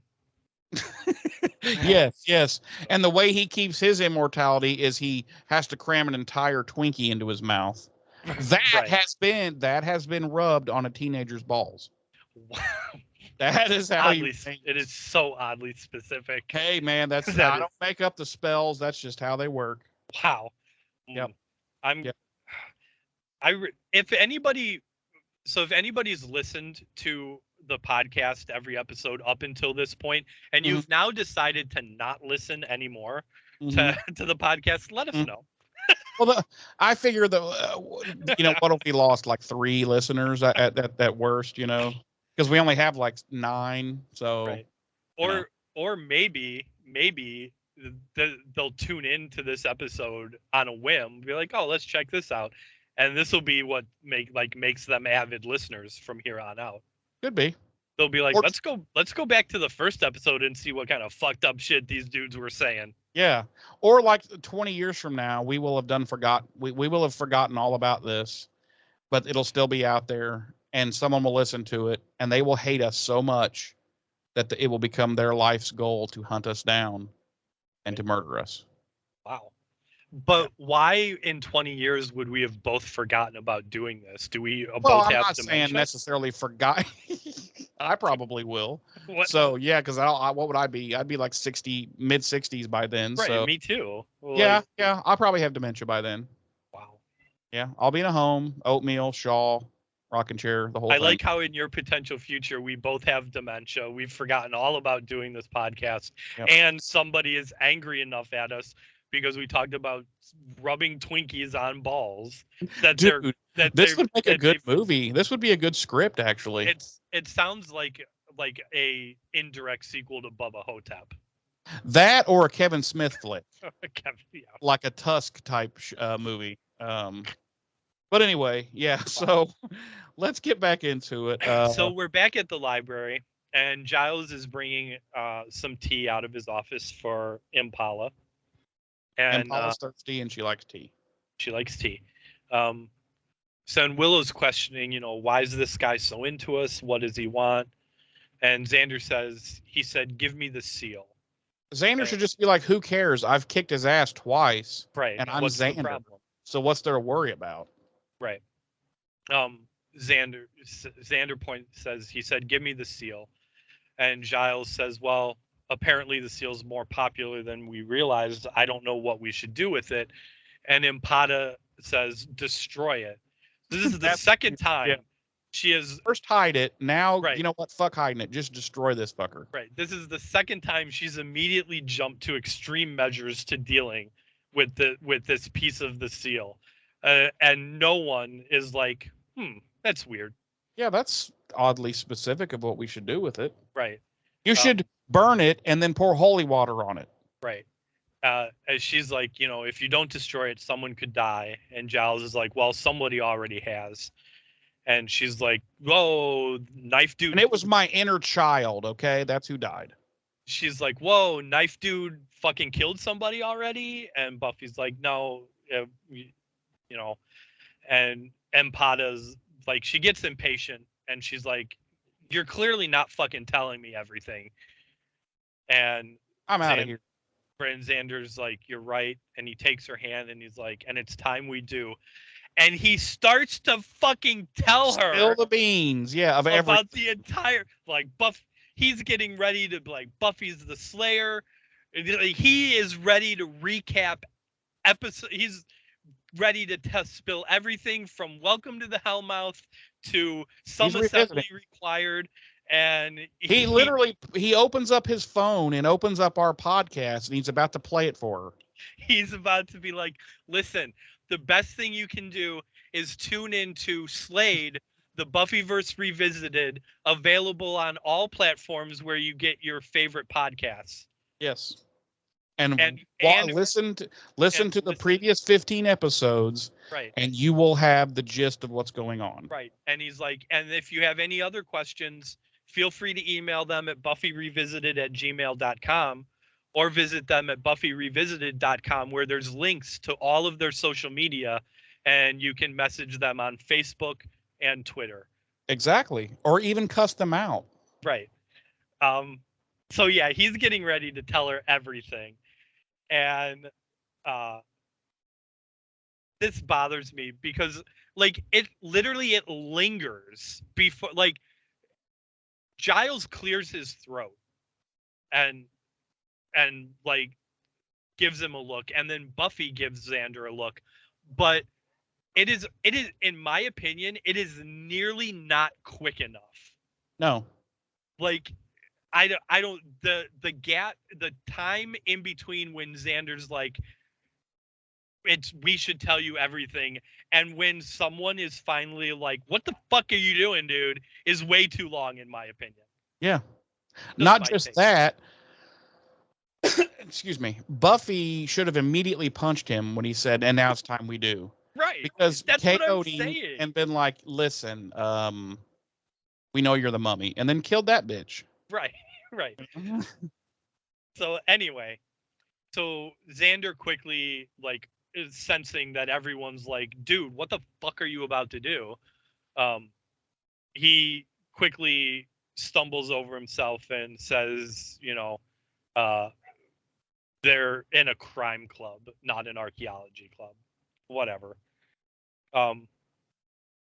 So Empata's all upset. She's like,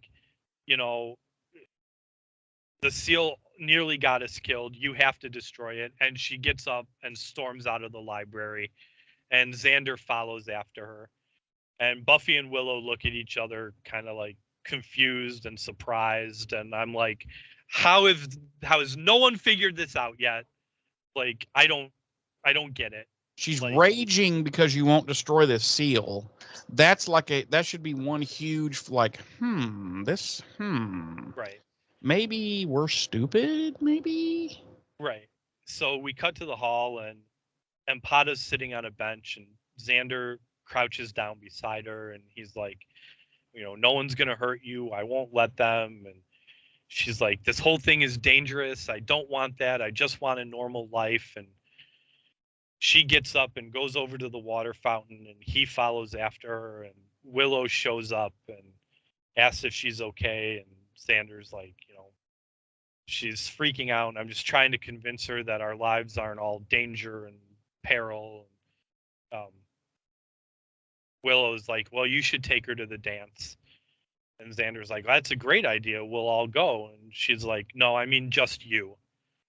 And Xander's like, but you were so psyched about going in your costume. And Willow's like, well, I'll still see you there. And he's like, you know what, Willow, you're my best friend. And he goes over to Empata, and Willow's like, I know. And she walks off. And we cut back to the library. And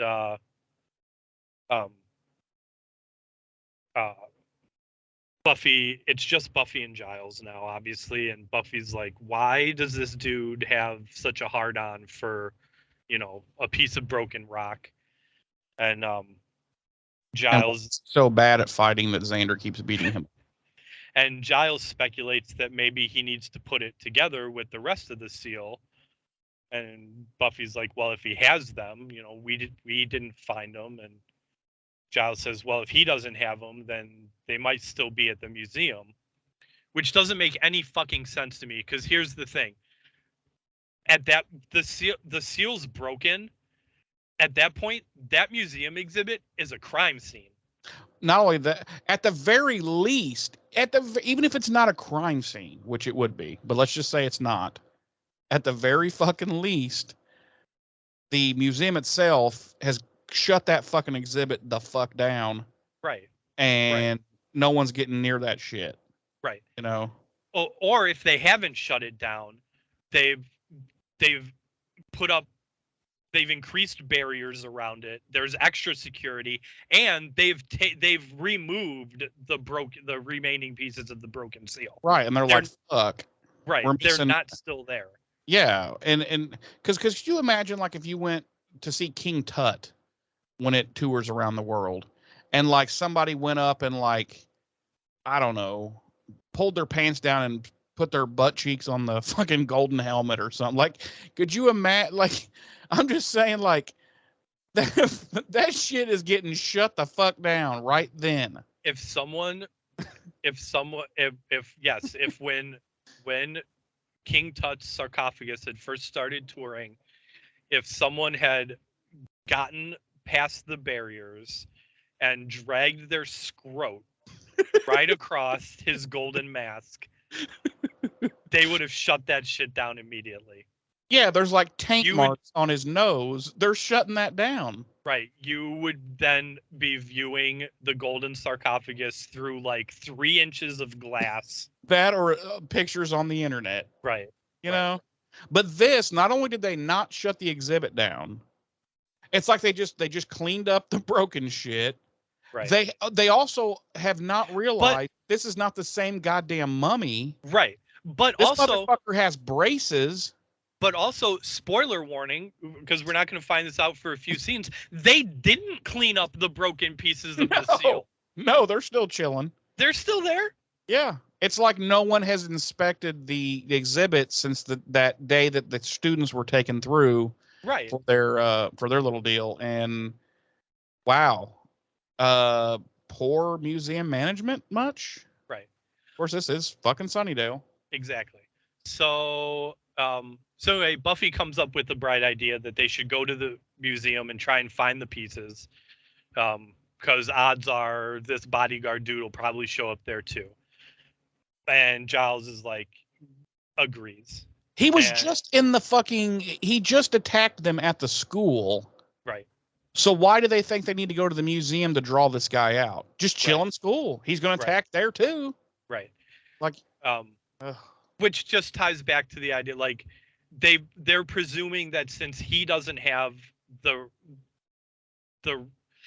also presuming he doesn't have the rest of the seal. They don't know that he doesn't have. They're also presuming who the fuck he even is. True. Instead of being like, yo, dude, hang on just a minute before you attack. Like, what do you want? Who are you? What's up? Well, I mean, at this point, they definitely know he wants the seal. Yeah. But okay, and here's another point. Let's go all the way back to after this all first happened and they had this first chunk of the seal, the dinner plate. Shouldn't their very first thing have been, hey, we need to go back to the museum and get the rest of the pieces of this motherfucker so that we can decipher this shit and get the full story. Right. Also, but instead, we're almost to the end of the episode. We're like 3/4 in and they're just now like, oh, I got an idea. Right. I'll bet if we found the other pieces, it would tell us more of the story. Right. Also, and I forgot to point this out before, but I wanted to. Not only do they know that he wants the seal because he said to Xander and I want the seal. the bleachers, you know, where's the broken piece of seal? Why did Xander not hear him turn to his new girlfriend and say, "Hey, it's fucking you. You're the mummy. You're the mummy from the sarcophagus who's escaped." Like Xander didn't hear that? That at no point as it has come up. And no, he was too busy wheel kicking this guy down the bleachers. Like, what the fuck? I know.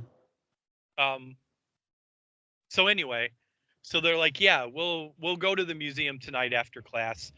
And Buffy's like, whoa, wait, nope. Turns out this isn't a good plan. I have other plans. I'm going to the fucking cultural appropriation dance, remember? Even though no one has invited her. Right, but she's still going. She's going stag, but I'm like, oh, okay. Anyway. And Giles gives her a stern look, and she fucking cancels the plans right then and there. Which irritated the hell out of me, because when in the history of their relationship has that fucking worked? Yeah, when has she ever just been like, fuck you, I'm going. What are you going to do? You can't physically fucking stop me. Right. No, but like Giles gives her a look and she's like, all right, I won't go to the dance. I don't really think she super wanted to go to this dance, to be honest. She hasn't been invited, so she'd be going stag anyway. That's true. Okay. So she's probably like, well, fuck it, I don't really want to go to this thing anyway.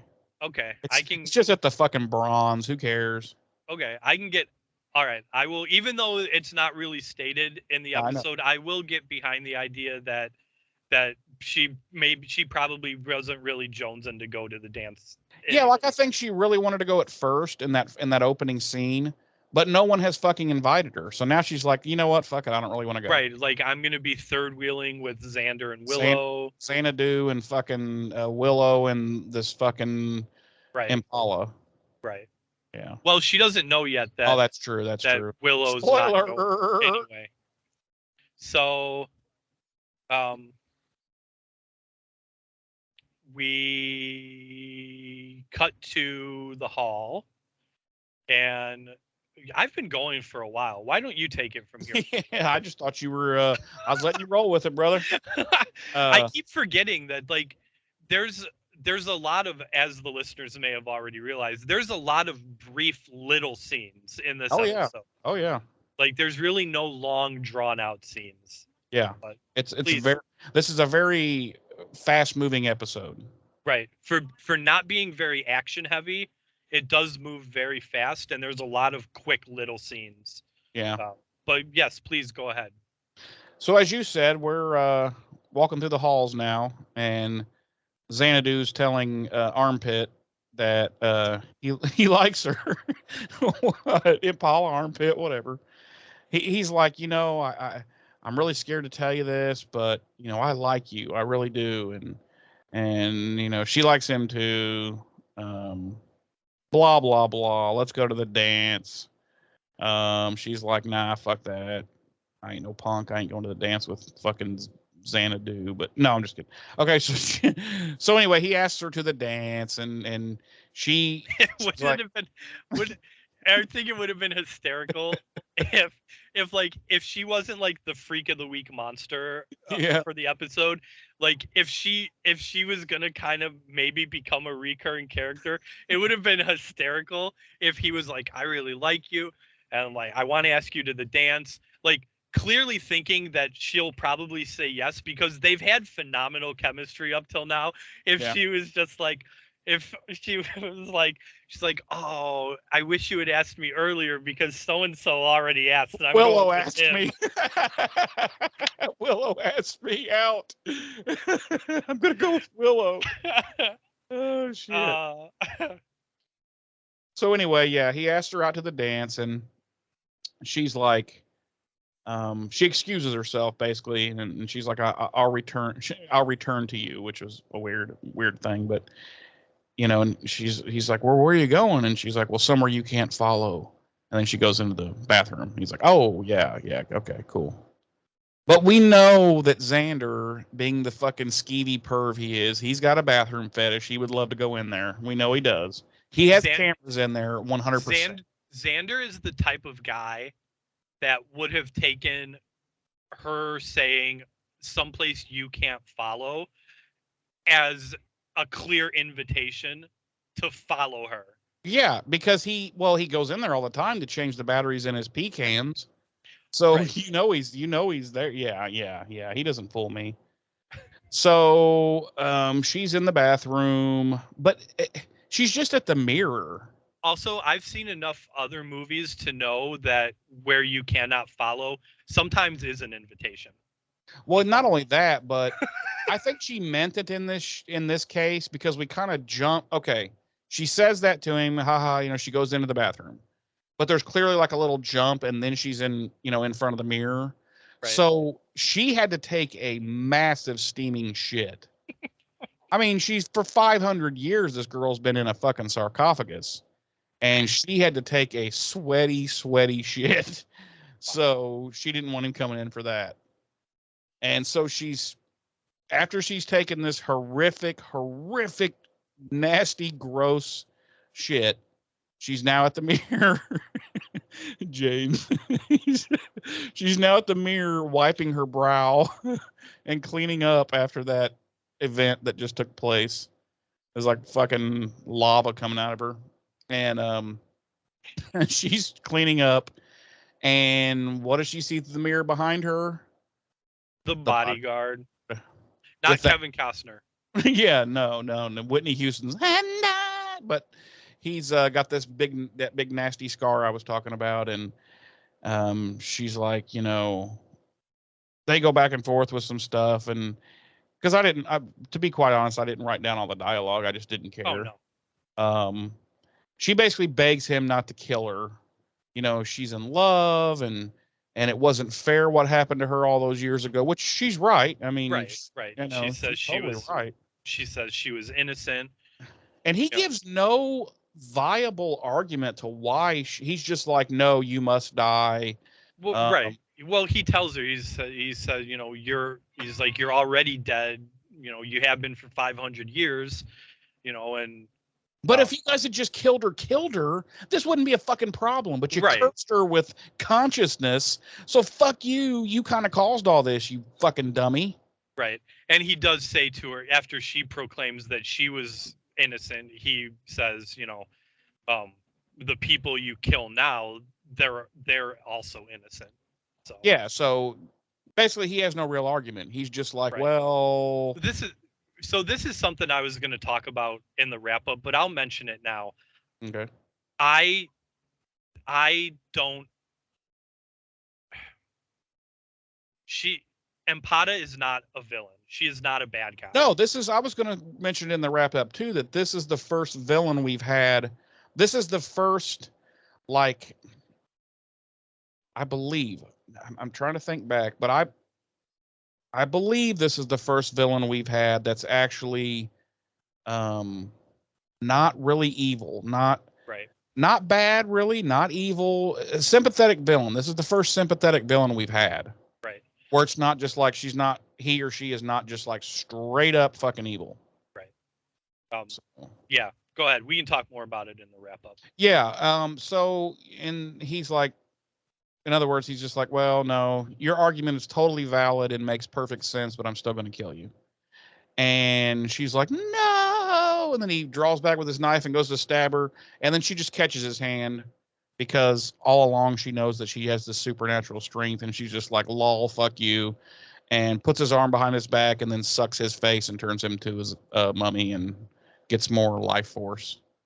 And then she comes out of the bathroom just really happy and smiling. And approximately 45 minutes to an hour later after she took that massive dump. Because she blew that fucking toilet up, son. You don't even understand. Right. Between the massive dump and killing that guy, Xander's been waiting for at least an hour. Yeah, because she stuffed him into the toilet too. Right.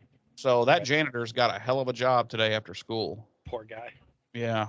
So, but then she informs Xander that she will gladly go to the dance with him. Right. And he's immediately stoked.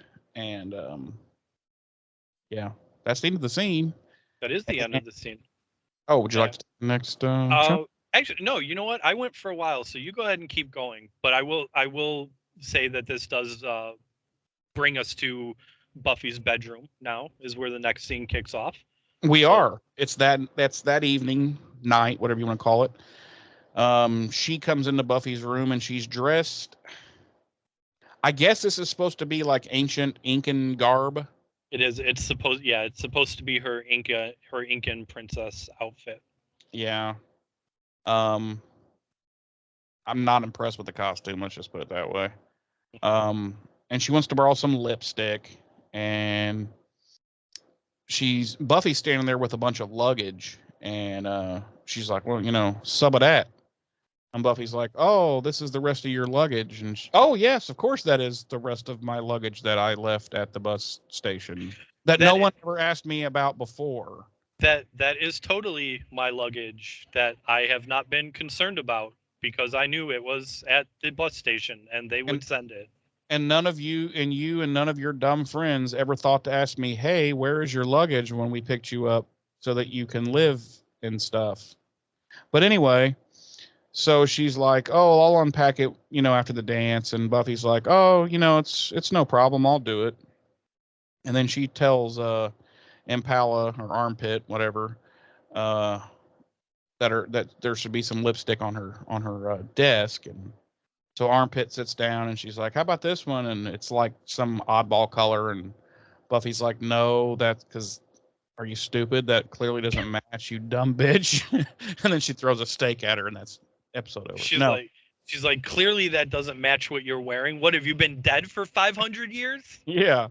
And then I think she tells her, is it pink? She tells her, no, there should be pink up there. Like pink is a match or gold. I think she recommends gold. she That wear was it. gold. That was it. Yeah, she's like, there should be. And I was like, gold? Who the fuck? I've never seen someone wear gold lipstick in my. Who wears gold lipstick? Not outside of Sunnydale, apparently.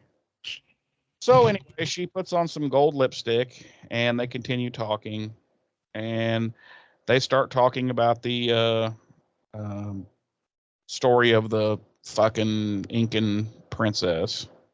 Blah blah blah. It's a bunch of dumb shit, frankly. Well, they're trying, and I don't know why they did it. Maybe just to add more story elements, or maybe even to make it's so generic though, and it's just so right, and maybe even to make Empata more sympathetic. Yeah.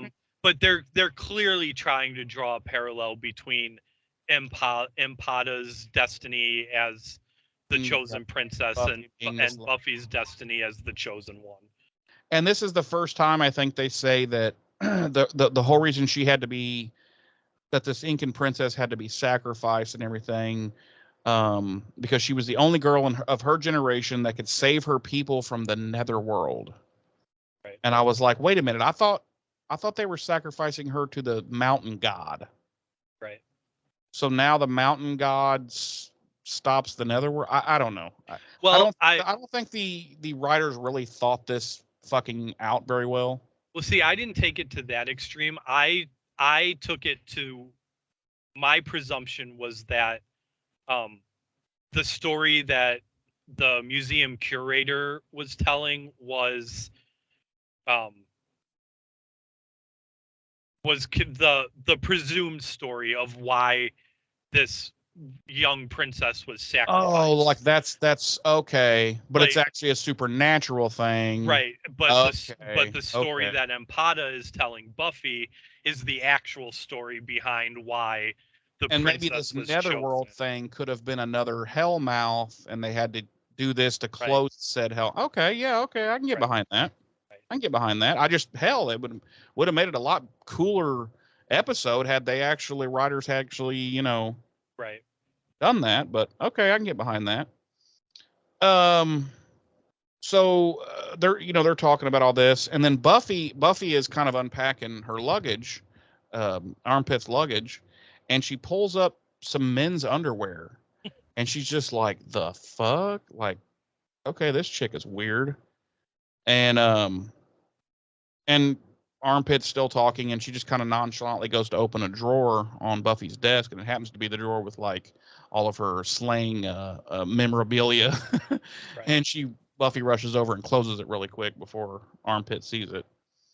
And she continues on with the story. The girl was 16 when she was sacrificed, and no one understands what she had to give up, and no chance at love, and blah, blah, blah, blah, blah. And of course, Buffy's like, this is totally hitting home with Buffy for her being the chosen one and whatnot.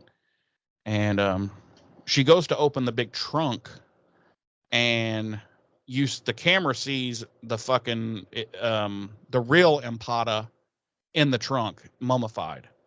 Buffy doesn't see it because just as she goes to open it, Empata kind of closes it a little bit, and then the doorbell rings. And Buffy's like, oh, that should be Xander and Willow here to pick you up. I'll go get it. And then Armpit closes the trunk really quick and puts a lock on it. And as Buffy heads down to answer the door, and it's just Xander. And he's dressed up like a cowboy, rancher, whatever. And he's clearly going for the Clint Eastwood in one of the spaghetti western movies, and he's got the fucking Baja thing, whatever the hell you call those. Anyway, he's trying to be poncho, Baja, whatever. He's got the piece of cigarillo in his mouth and everything, and then Empata comes down the stairs, and he acts like she is wearing like Versace.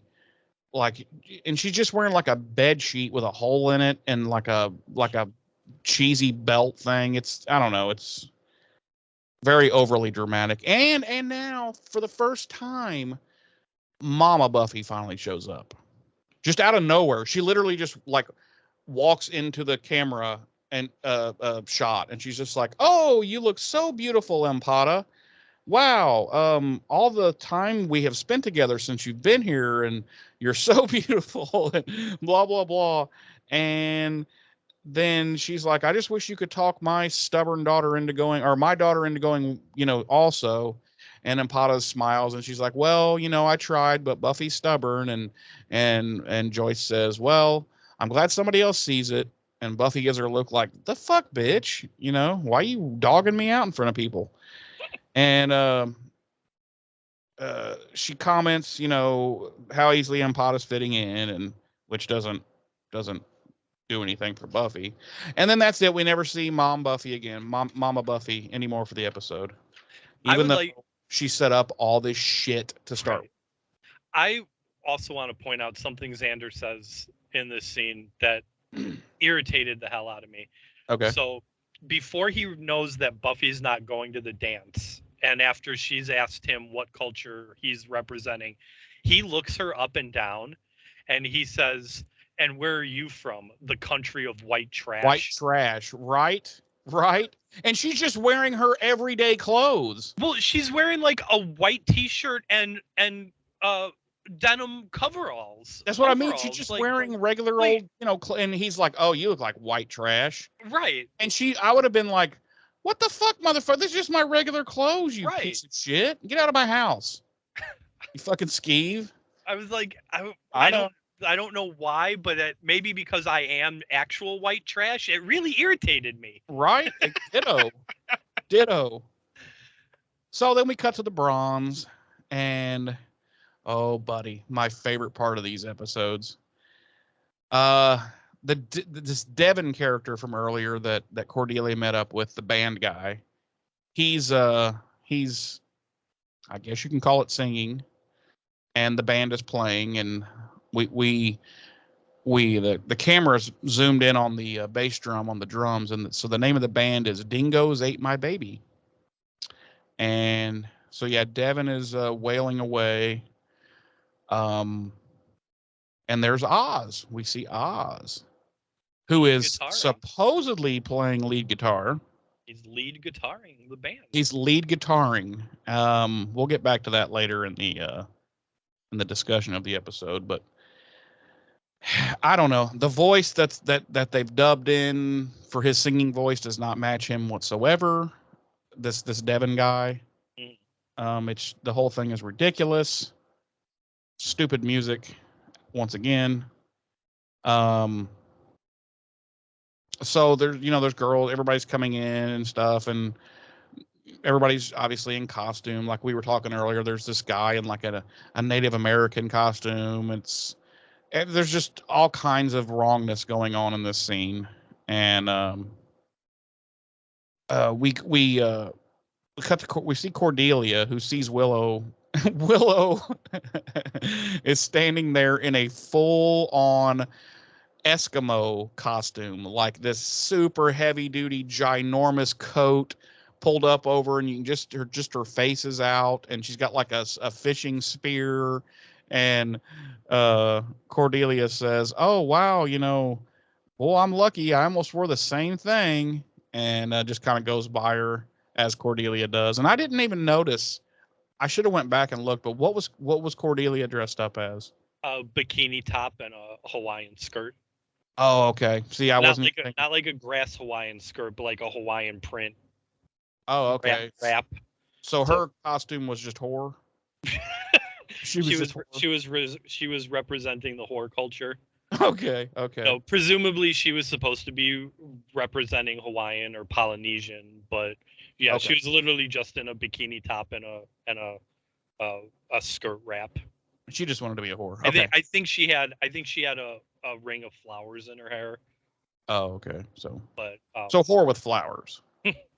Okay, I got you. Down, Jeremy. So we I do want to say, if I remember thinking it to myself when I rewatched the episode, if I hadn't already been in love with Allison Hannigan as Willow at this point, I think this shot of her in that full Eskimo suit with just her face peeking out would have been what did it for me. I And think all by herself. I would have been like, yeah, this is I You love just want to this grab girl. her up and like hug her and be, because she's all by herself. She looks lonely and kind of sad, and yeah, it's Allison Hannigan's always been good at portraying that vulnerability. You know, you just want to put an arm around her, and but yeah, she's doing a great job. And you know how excited Willow was about her costume earlier in the episode when she was talking about it. Now she Right. doesn't seem to be. She's like, maybe I should have worn something maybe else or something sexy, because she sees. She doesn't say that till she sees it. Okay, well, you're getting to that, so Yeah, because she sees them. She sees Xander and Armpit come in. Right. And or I'm sorry, I missed a part. I missed about. Yeah, hang on. You missed a quick scene between Cordelia and her friends, a couple of her cronies. Yeah. Yeah, they're asking about Sven, and she talks about how annoying he is, and since he follows her around and doesn't understand her instructions. And just about then, he's there. He walks up, and she's telling him, you know, I forget how she was saying it, like, get drinky, fruit drinky or whatever. And he's just staring at her like, you know, like he doesn't understand. And one of Cordelia's friends is clearly a bit smitten with Sven. She is taken with Sven, yes. And she's like, well, no, it's okay. He can follow me. I'll take him. And she grabs him by the hand, and they go off. And then we see Xanadu and Armpit come in, and Willow sees them. And that's when she's like, you know, really regretting her costume. And she's like, you know, maybe I should have wore something sexy.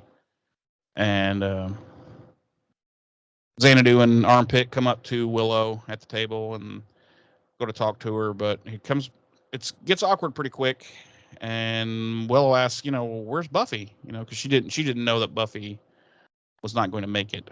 And she said, well, she's with Giles, and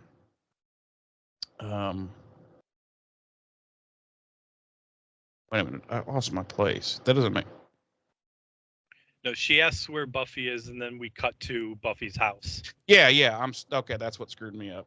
Then we cut to Buffy's house, and Buffy and Giles are there, and he's come to find out about the guy with a knife, and that he was found mummified in the high school.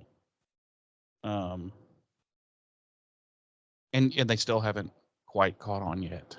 Because Buffy's confused. Well, you know, why would the mummy kill her own bodyguard? And then Giles gives her another piece of news, tells her that he's been doing more translating, discovered that it actually doesn't mean bodyguard so much as it just means guard, to guard the body. In other words, to make sure that it never gets loose, gets revived, whatever the fuck term you want to use.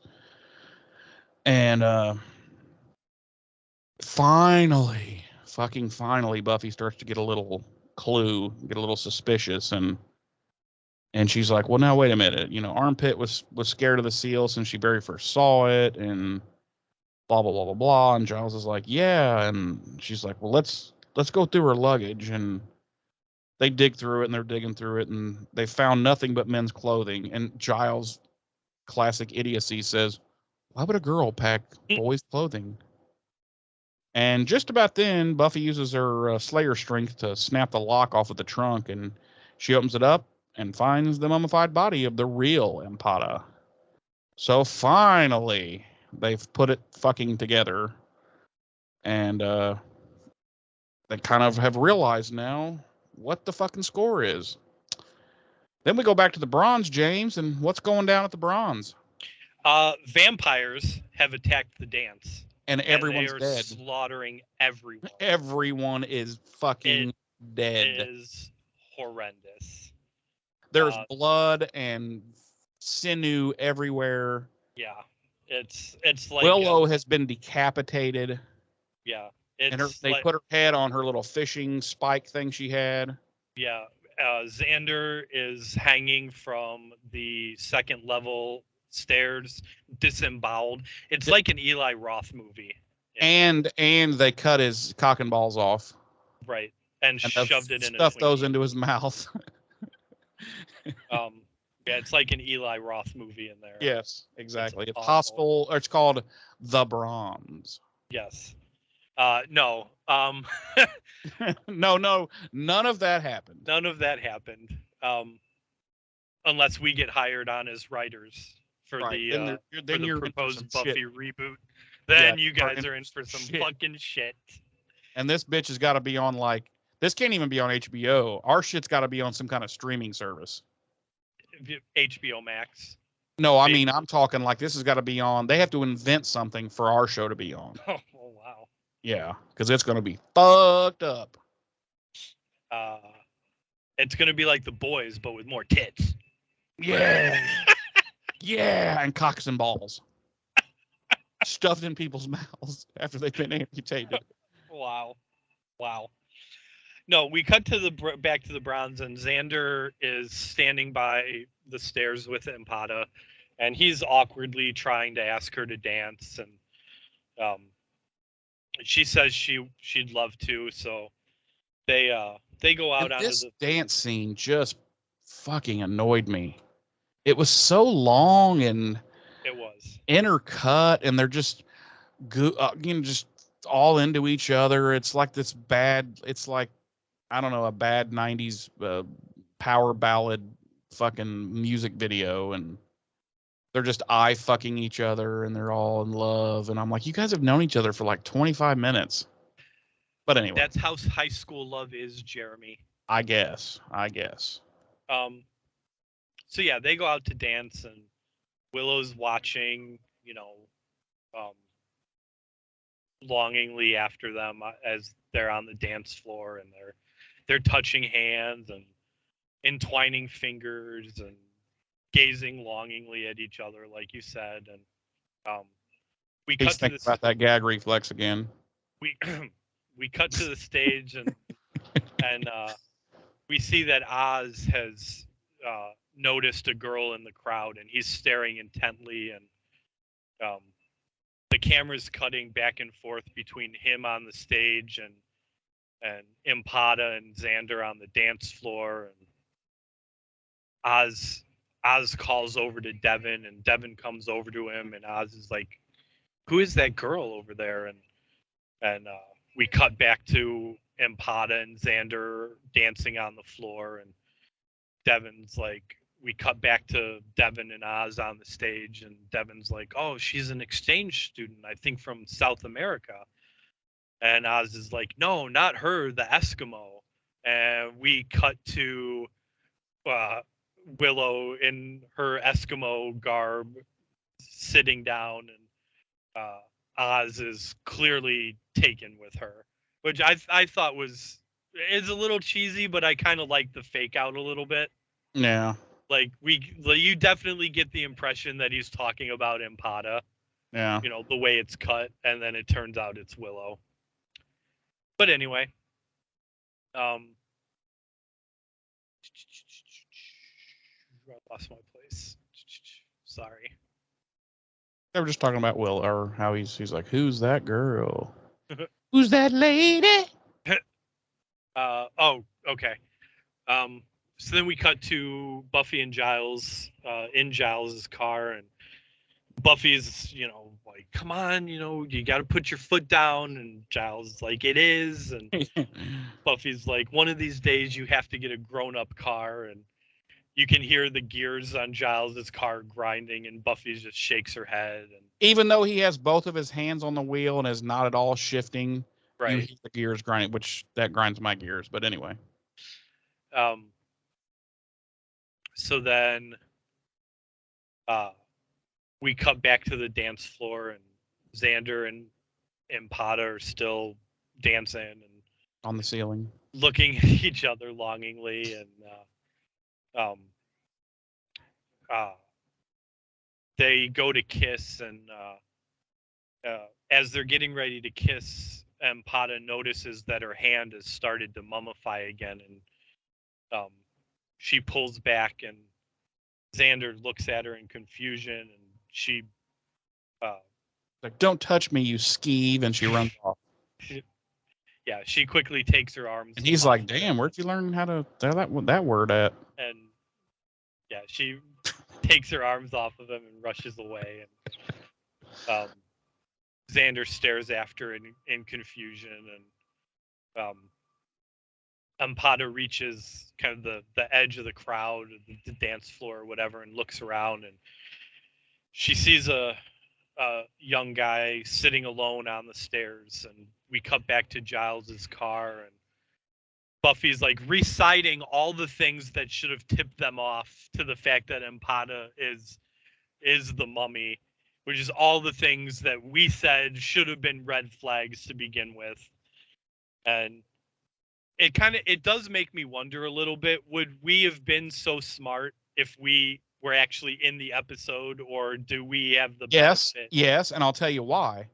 Because we'd be living on the fucking Hellmouth, where this fucking crazy shit happens like every week. And literally the first everything goddamn should be a thing red I would have flag. said when we showed up to pick up this fucking foreign exchange student, and it wasn't a boy but it was a girl, I'd have said, fuck that, that's the goddamn mummy right fucking there, kill that bitch. On the Hellmouth, where literally everything should be a red flag that something's wrong. Yes, all flags in Sunnydale are red. So Giles comes to the brilliant conclusion that if breaking the seal let the mummy loose, then, reassembling it might, be able to recontain the mummy. So he says he'll drop Buffy off and he'll go to the... Well, yeah, he'll drop her at the Bronze so she can try to save Xander. And he'll head off to the museum. Right. Yeah. So we cut back to the Bronze, and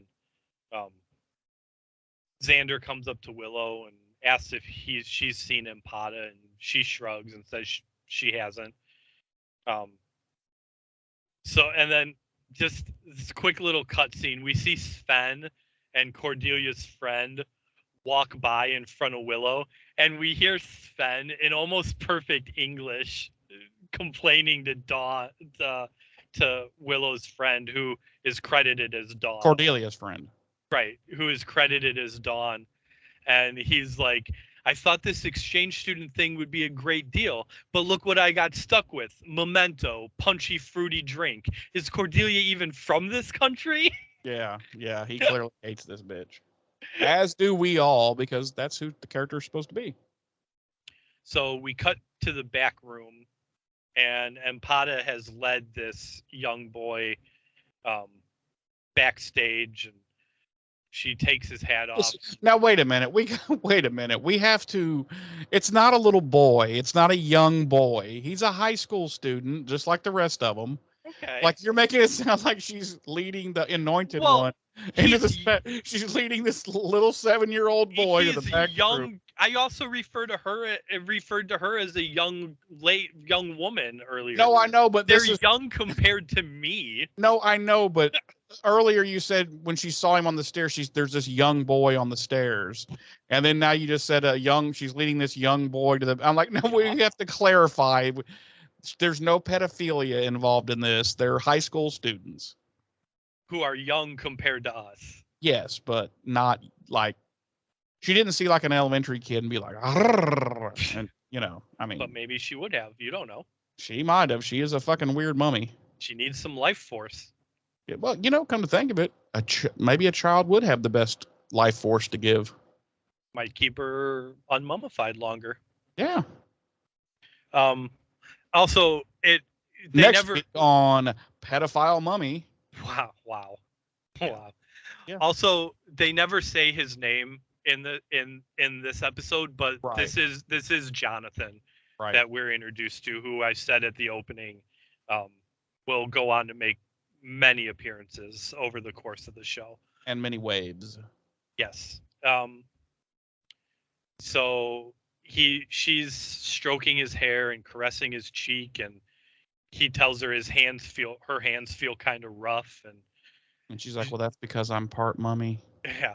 And then he's like, aren't you with Xander? And she's all like, does it look like I'm with Xander? And she moves in to kiss him, and we hear Xander calling for her, and Jonathan pulls away, and he's like, "Oh, that's my cue to leave," and he exits the room, and she's standing there looking out the window, and Xander finally finds her, and it's like, "Why'd you run away?" And she's like, "Because I don't deserve you," and he Like, laughs. yeah, you don't. And then he punches her. Right. And now there's a domestic disturbance. And Right. oh, sorry. I'm it's, sorry. It's very reflective of Nicholas Brendan's real life.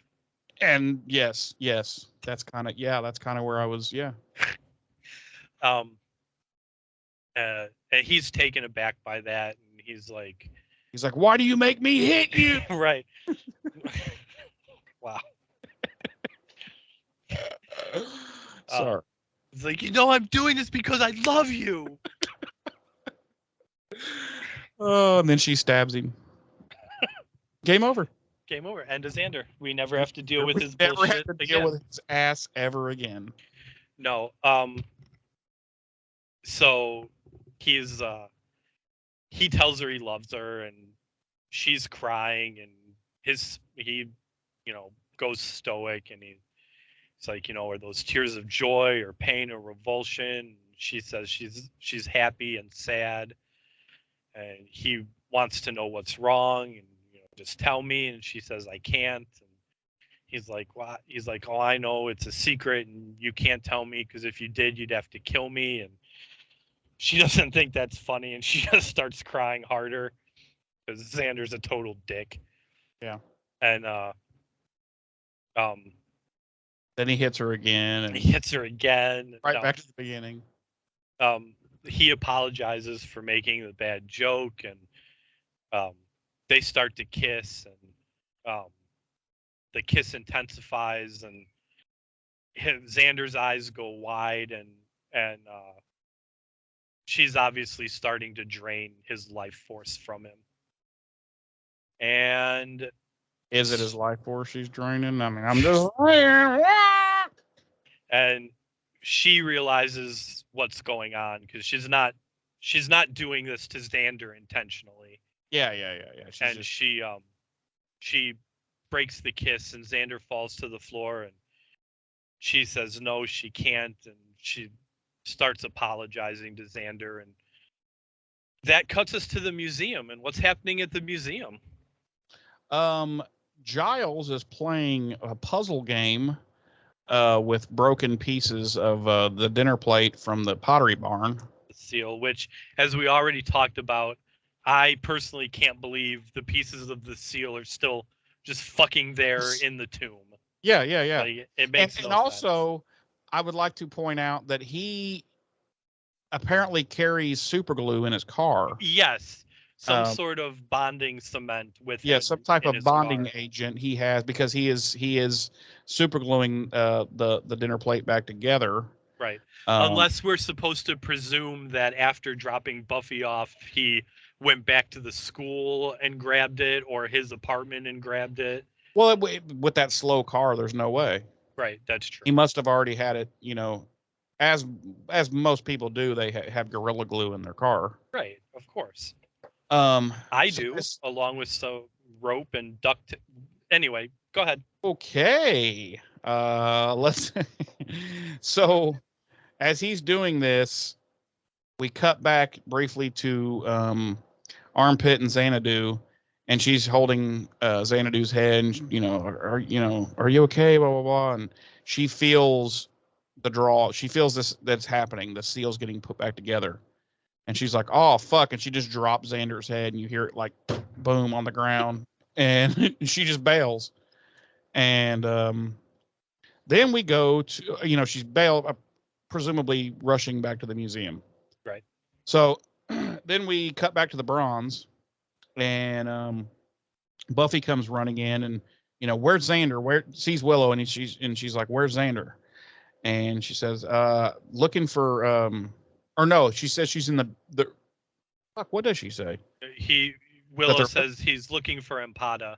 Okay, that's when she says she's looking. Okay, so he's looking for Armpit, and Buffy basically runs down that Armpit's the mummy, and Willow's like, "Oh, really? oh, good. And then she's like, oh, wait, bad. No, Xander. And so they rush backstage looking for Xander. And right as they cut off out of screen, Oz kind of walks into screen, and he had been trying to get her attention. And he's who is that?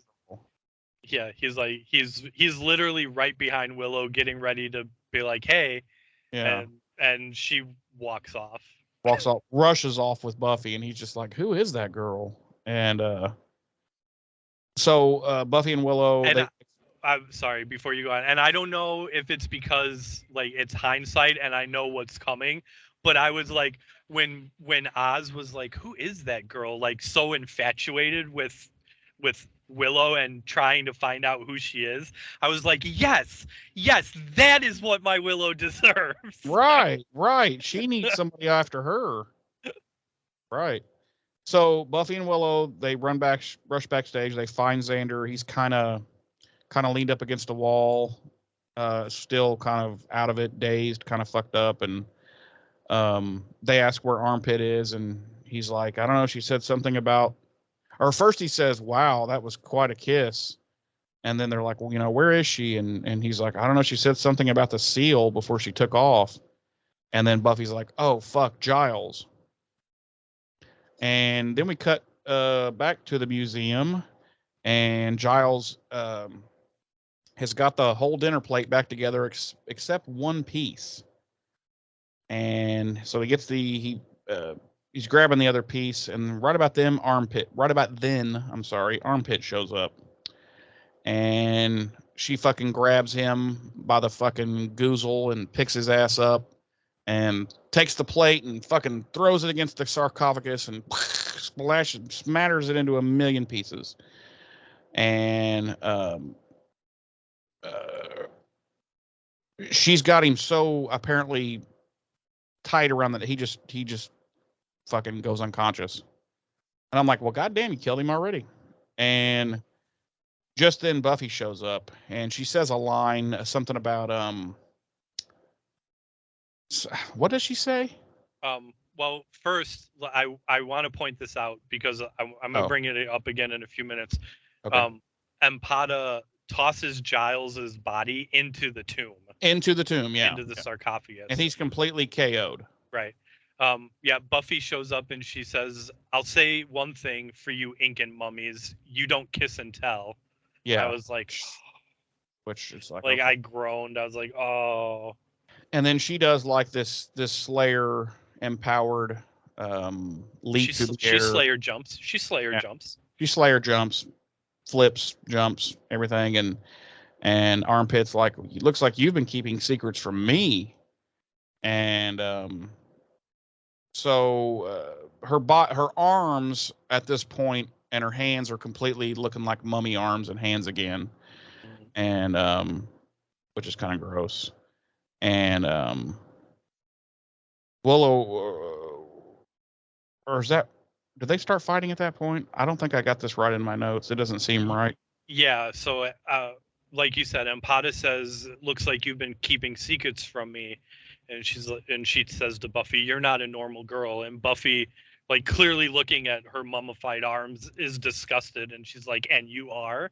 Yeah. Then, that's when she roundhouse kicks her, right? Right. And then they start fighting. What kind of fight are they having, Jeremy? Karate fight. And so they're fighting back and forth, and Willow runs in, and that's when Willow runs in, right? And Armpit grabs her by the throat. She had kind of knocked Buffy down. Well, she had, and this is why I mentioned the Giles thing. They were fighting, and okay, yes. Impala, like once she's like got Buffy on the outs, and she tosses Buffy into the coffin as well, on top of Giles, who's unconscious. But like in every, and I should save this for the goofs and gaffs, but I'm not going to, because I intended to talk about it during this scene. There's like, after she initially throws Giles into the sarcophagus tomb, there's no indication that Giles is in that sarcophagus or that tomb. Yeah. Like even the overhead wider shots, like when she tosses Buffy in, you don't see Anthony Stewart head in there. Yeah, So- somebody screwed up in that whole Right. process. Right, but yeah, after she throws So Buffy yeah, she throws Buffy in there and slams the closes the giant lid shut. And Right. then Willow comes running in. She's got Willow by the throat. And she's like, oh, here we go. I'll just take this bitch's, shit. Well, then Xander comes in, let her go. And, and she's like, no, I love you, Xander. Just let me have this one and we can be together. And he's like, he's never going to sacrifice Willow. He's known Willow their entire lives and he loves Willow. And finally he grabs Willow and pulls her away from her. And he steps in front of Armpit and says, if you're going to suck somebody's life force out to live, you'll have to do it. You'll have to kill me. It'll have to be me. Can you do that? And then she's like, yes. And she grabs him and she's not really doing it though, but she looks like she's going to do it, but she's not really doing it, but she looks like she's doing it. And then finally Buffy comes running up from behind. She has since knocked the big lid off and come out of the sarcophagus, and she runs over and grabs Armpit from behind. And when she pulls her, Armpit's arms are fucking still attached to Xander. They've broken off, and she's gone back to dust at this point. She's just disintegrated. Yep. And Buffy's like, ugh. She just kind of drops her, and they just kind of, I don't know. They all kind of look down, and Xander frees. The arms and hands are still attached to Xander, and he just like pulls them off. He's like, oh God. And then he like sits down on the ground like a little bitch and starts to cry. And Willow goes over and tells him to man up and quit being a cunt. And, fucking, yeah, that's the end of that scene. And the next day, the next morning, it's school, and Buffy and Xander are walking together outside, and Xander's pretty upset, and he's talking about how he's got the worst taste in women. And I've actually got a clip, so I thought this was a pretty good conversation between he and Buffy, so I'm gonna let the clip speak for itself. Roll it. Present company excluded, I have the worst taste in women of anyone in the world, ever. Ampata wasn't evil. At least not to begin with. And I do think she cared about you. Yeah, but I think that whole sucking the life out of people thing would have been a strain on the relationship. She was gypped. She was just a girl, and she had her life taken away from her. I remember how I felt when I heard the prophecy that I was gonna die. I wasn't exactly obsessed with doing the right thing. Yeah, but you did. You gave up your life. I had you to bring me back. And she did have him to bring her back. And they kind of look at each other, and they have a little moment, and he tries to go in for a French kiss, and she's like, what the fuck, dude? No, that doesn't happen. But they have a little moment and smile at each other, and I think she puts her arm around his shoulders, and they walk off. She doesn't. And here's what I took away from the end of that scene. If I'm being honest, like they did share a moment, Mhm. that kind of, Buffy was, I'm thankful I had you to bring me back. And Xander's smiling at her.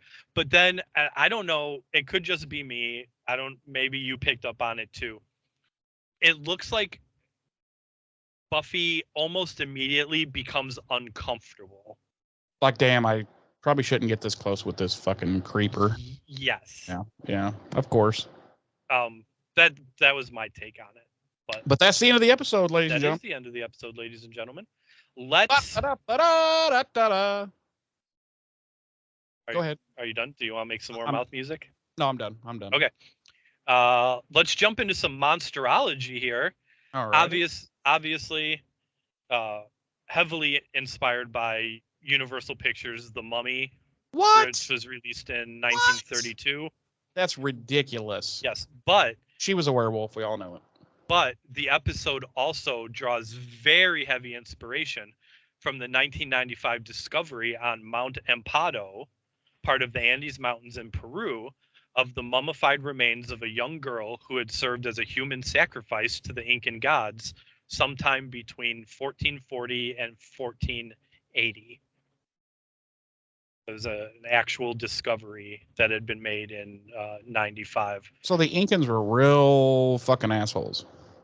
But yeah, the Mummy toured the world for a few years, but can now be permanently seen on display at a museum in Peru.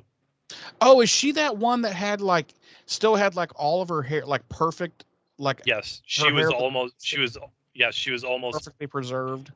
up until that point, and maybe still, I don't really know. It was the most perfectly preserved mummy ever found, with hair and skin completely still intact. Yeah, I remember this now. Yeah, at first I was like, wow, I don't know, and then yeah, it hit me. I remember that now. She was known as Mummy Juanita. Yeah, I think I was like because I was in high school. I think I was like a sophomore maybe when this happened. Yeah. And because we talked about it in, I think it was history class, and then the teacher had slides, which we did slides back then, boys and girls. Yeah. It had pictures of it and stuff, and it was just like, that's a mummy? This looks like somebody who died like a week ago. But yeah, it was pretty amazing. Really long, dark, perfectly preserved hair, and Yep. It's wild. Our body count this episode is 4. Let the bodies hit the floor. Let the bodies hit the floor. Let the bodies hit the floor. Let the bodies hit the floor. Behind the scenes, Oz's band, Dingoes Ate My Baby, are shown playing at the Bronze. As a reference to... Their name comes from a famous Australian outback incident in which Lindy Chamberlain was accused of murdering her baby, but her baby had actually been taken by a pack of dingoes. A dingo ate my baby. A dingo ate my baby. Dingoes ate my baby. And it was also a famous reference on... I don't know. There was a movie starring Meryl Streep made out of the Chamberlain story. Well, it was a kind of a recurring line on Seinfeld. Oh, I never watched Seinfeld. Get the fuck out of here, then. Okay, host the show by yourself. That would not be interesting. Wow. The Dingo's music was provided by the band 4-Star Mary. Horrible. Whom James Marsters occasionally performed with. What does he play? Spike. Mm-hmm. No, I'm making a joke. You asshole. Does he play an instrument or is he a singer? I think he's a singer. I know he has his own band. What the hell's the name of his band? Dingoes Ate My Baby. No. Oh, sorry. Metallica? No. Why don't you Google it while I finish this? Okay, you go ahead and do that. I'll actually make myself useful. Yeah, just look up James Marsters' band. Danny Strong originally screen tested. Tell me how to Google something. I wasn't sure if you knew. Christ. Ghost of the Robot. Yes, Ghost of the Robot. Yes. Or ARG. Danny Strong originally auditioned for Xander, and despite not getting the part, he did appear in the original test pilot for Buffy as another character. And he had one line, and he managed to impress He Who Shall Not Be Named so much that he was asked to return as a semi-reoccurring role here in season 2. In one interview, Strong recalled, "I don't have a lot of memories of shooting the initial pilot because I was only there for a couple of hours.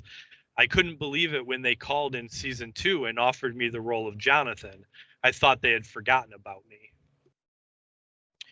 By the way, James Marster sings and plays guitar. Okay. The episode pulled an audience of 3.2 million households when it was originally broadcast. Which, once again, ladies and gentlemen, in the 90s, that was huge. Right. For an 8 p.m. a teenage, horror dramedy. Yeah, those are huge numbers. Yeah. How the fuck CW's never turned a profit, I will never understand. Our bronze band this week, as previously mentioned in our behind the scenes, is the fictional band Dingoes Ate My Baby. Which actually does become a more prevalent band as the seasons progress. But it's really but Oz is like the leader. Yeah, Oz is the lead. We don't guitarist. see this Devin fucker. We don't ever see him again, do we? No, he comes. Yeah, I mentioned it. I mentioned it when I went through the guest cast. He makes several more appearances throughout the show. Does he? Devin. Okay. Is he just as the band member, or is he actually in episodes like with speaking lines and? I would imagine he probably has speaking lines. Oh, okay. At some point, I really don't remember. Our music for this episode includes Shadows and Fate, both performed by 4-Star Mary from their self-titled album released in '97 by 4-Star Mary Music, and original music Empada's Kiss as composed by Christoph Beck. For Goof 'em Ups and Oopsies this week, and I'm going to let you do this one, Jeremy, because I know you've been chomping at the bit for it. Go ahead. Well, I don't know exactly what you were going to say, but it looked like they played the exact same clip twice. Is that what you were going to say? Of Oz supposedly playing guitar. Of Oz playing. Yeah. It looked like they ran the same thing twice. I wasn't going to point that one out. Okay. What I was going to point out is that in the close-up of their performance, Oz is clearly not playing the same fret chords as the song is. Oh, well, yeah. I mean, he's not playing a chord at all. Right. He's just but it looked to me, because they showed it twice. Like briefly him twice on the fretboard, and it looked to me like they showed the same thing twice on both of those shots, and I was like, and it also looked like he was nowhere near strumming the actual strings with his other hand. Yeah, I didn't notice the double shots, but I definitely did notice that he was not playing the same chords as. No, he was just playing playing like two notes. And just sliding down the fretboard, and I'm like, okay, good lead guitar, buddy. So that is all I have for this week. So let's rate this bitch, Jeremy. Tell me, how many Inca mummy girls would you give this episode? Well, our scale is 1 to 5, right? It is. I'm gonna go right in the middle and give it a 2.5. Okay. It's a fun episode. It's, it's not great by any means. It's not terrible by any means. It's a little annoying with kind of how dumb they make everybody with so many fucking glaring red flags. But, right. I can go with it. It's the 90s, and that's just how shows were back then. And I can flow with it, but I love the fact, see, I'd completely forgotten that this was the episode where we meet Oz, and I love me some Oz.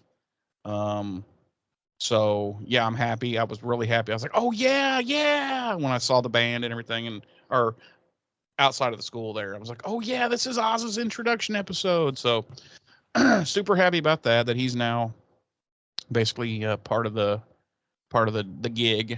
And but yeah, it was an okay episode. And another thing, like I said, I think this is our first sympathetic villain, so that was kind of nice to see. I mean, she wasn't evil. I don't know that I would have acted any differently put in her position. Right. Like 500 years of being conscious but stuck as a yeah. I don't even want to think about it honestly. But yeah, 2.5. I mean, it is what it was what it was, Right.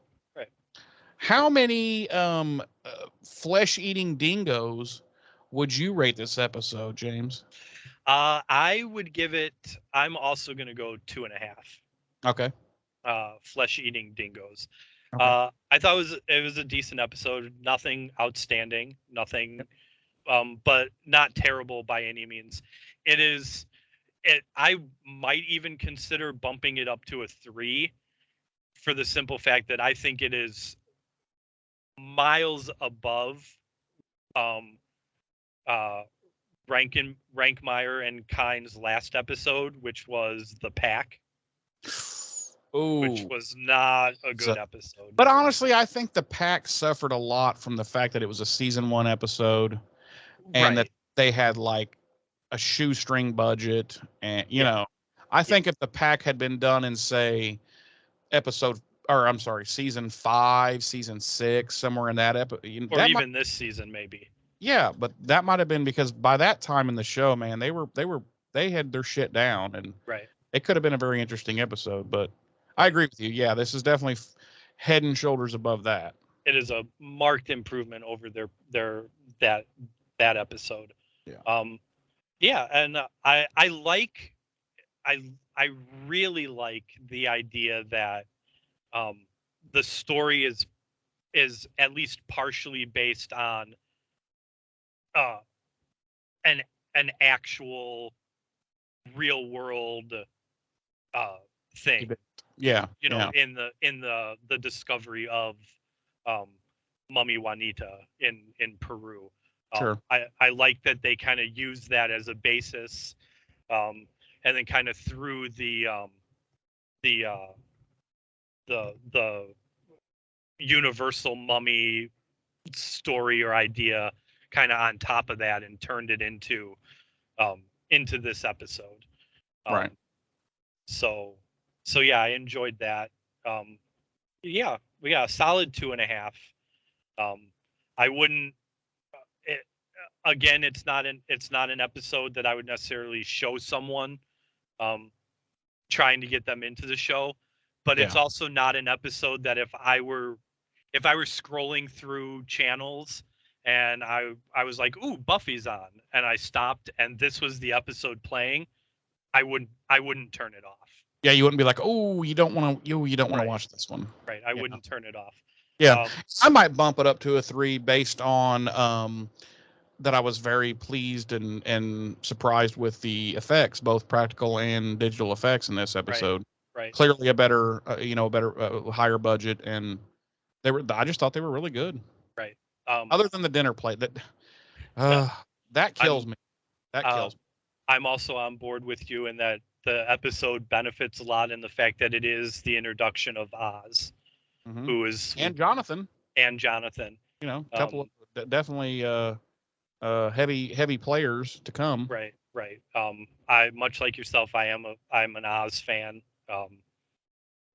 I think once he becomes a bigger part of the goings on, I think the show definitely benefits from having Seth Green and the character around. Oh yeah. 10-fold. So yeah. And like yourself, and we mentioned it earlier, I don't view Empada as a villain. No, she's more of like a, because I'm telling you, put in her position, I don't know that I really would have done anything else. Right. I probably wouldn't have gotten involved with anyone, especially not that quickly. But and I would have just focused on, like, I've got to survive. I have to eat someone every. What is she? It seemed like it was like once a day she had to do it or something, roughly. Right. You know, and you know, not to get, you know, too dark with it, but like you said too, how much of that has to do with how the age of the person of the life force, you know. Yeah, and she had every right to be like batshit fucking insane crazy. Right. After spending 500 fucking years being conscious but stuck in this mummified body, and she still wasn't evil. She just wanted to fucking live. That's all she wanted. Right. You know, so yeah, like we said, you know, would and it's dark, but I think it's also an interesting idea. Like if she drained the life force of a newborn baby, would she sustain a human form longer than if she drained, you know, a 90-year-old, you know? Yeah. See, that would be something cool to have. The thing I hate about the process of the monster of the week or the villain of the week is that 9 times out of 10, it's one episode and they're gone. Right. You can't flesh it out. Yeah, I would prefer to see a character like this fleshed out. It could open up some very interesting stories to tell, Right. And now I'll tell you why the episode didn't make it to a full 3 for me. Okay. This is terrible. I don't like seeing Xander happy. Okay. Okay. You'd rather see him getting shit on and beat up and possibly murdered. Yeah. So you love, well, I won't say it because that's a huge spoiler. Listen, you love what happens to him in season, what is it, 7? Yeah. Yeah. It's a double-edged sword with Xander. Yeah. You want to like the character, you want to root for him. Obviously, saying I don't like seeing Xander happy is taking my dislike of the character to an extreme. That's not true. But I don't. The character is so awful as a person, in hindsight, rewatching these episodes, that it's hard. I didn't feel bad for him at the end of this episode. Yeah. When he was sitting there all mopey, in the museum, or even his talk with Buffy at the end, I didn't feel bad for him. And I felt bad not feeling bad for him because I know I should be feeling bad for him. Yeah. But I just don't, because the character is so, as we've said many times, and as we said in this episode, the character is so skeevy and so, he wouldn't, what we know of Xander at this point, he wouldn't think twice about hooking up with Buffy if given the chance, even though he was in a relationship with someone else. You know what I'm saying? Oh yeah, yeah. He's definitely He's definitely well written as a representation of Joss Whedon. Yeah.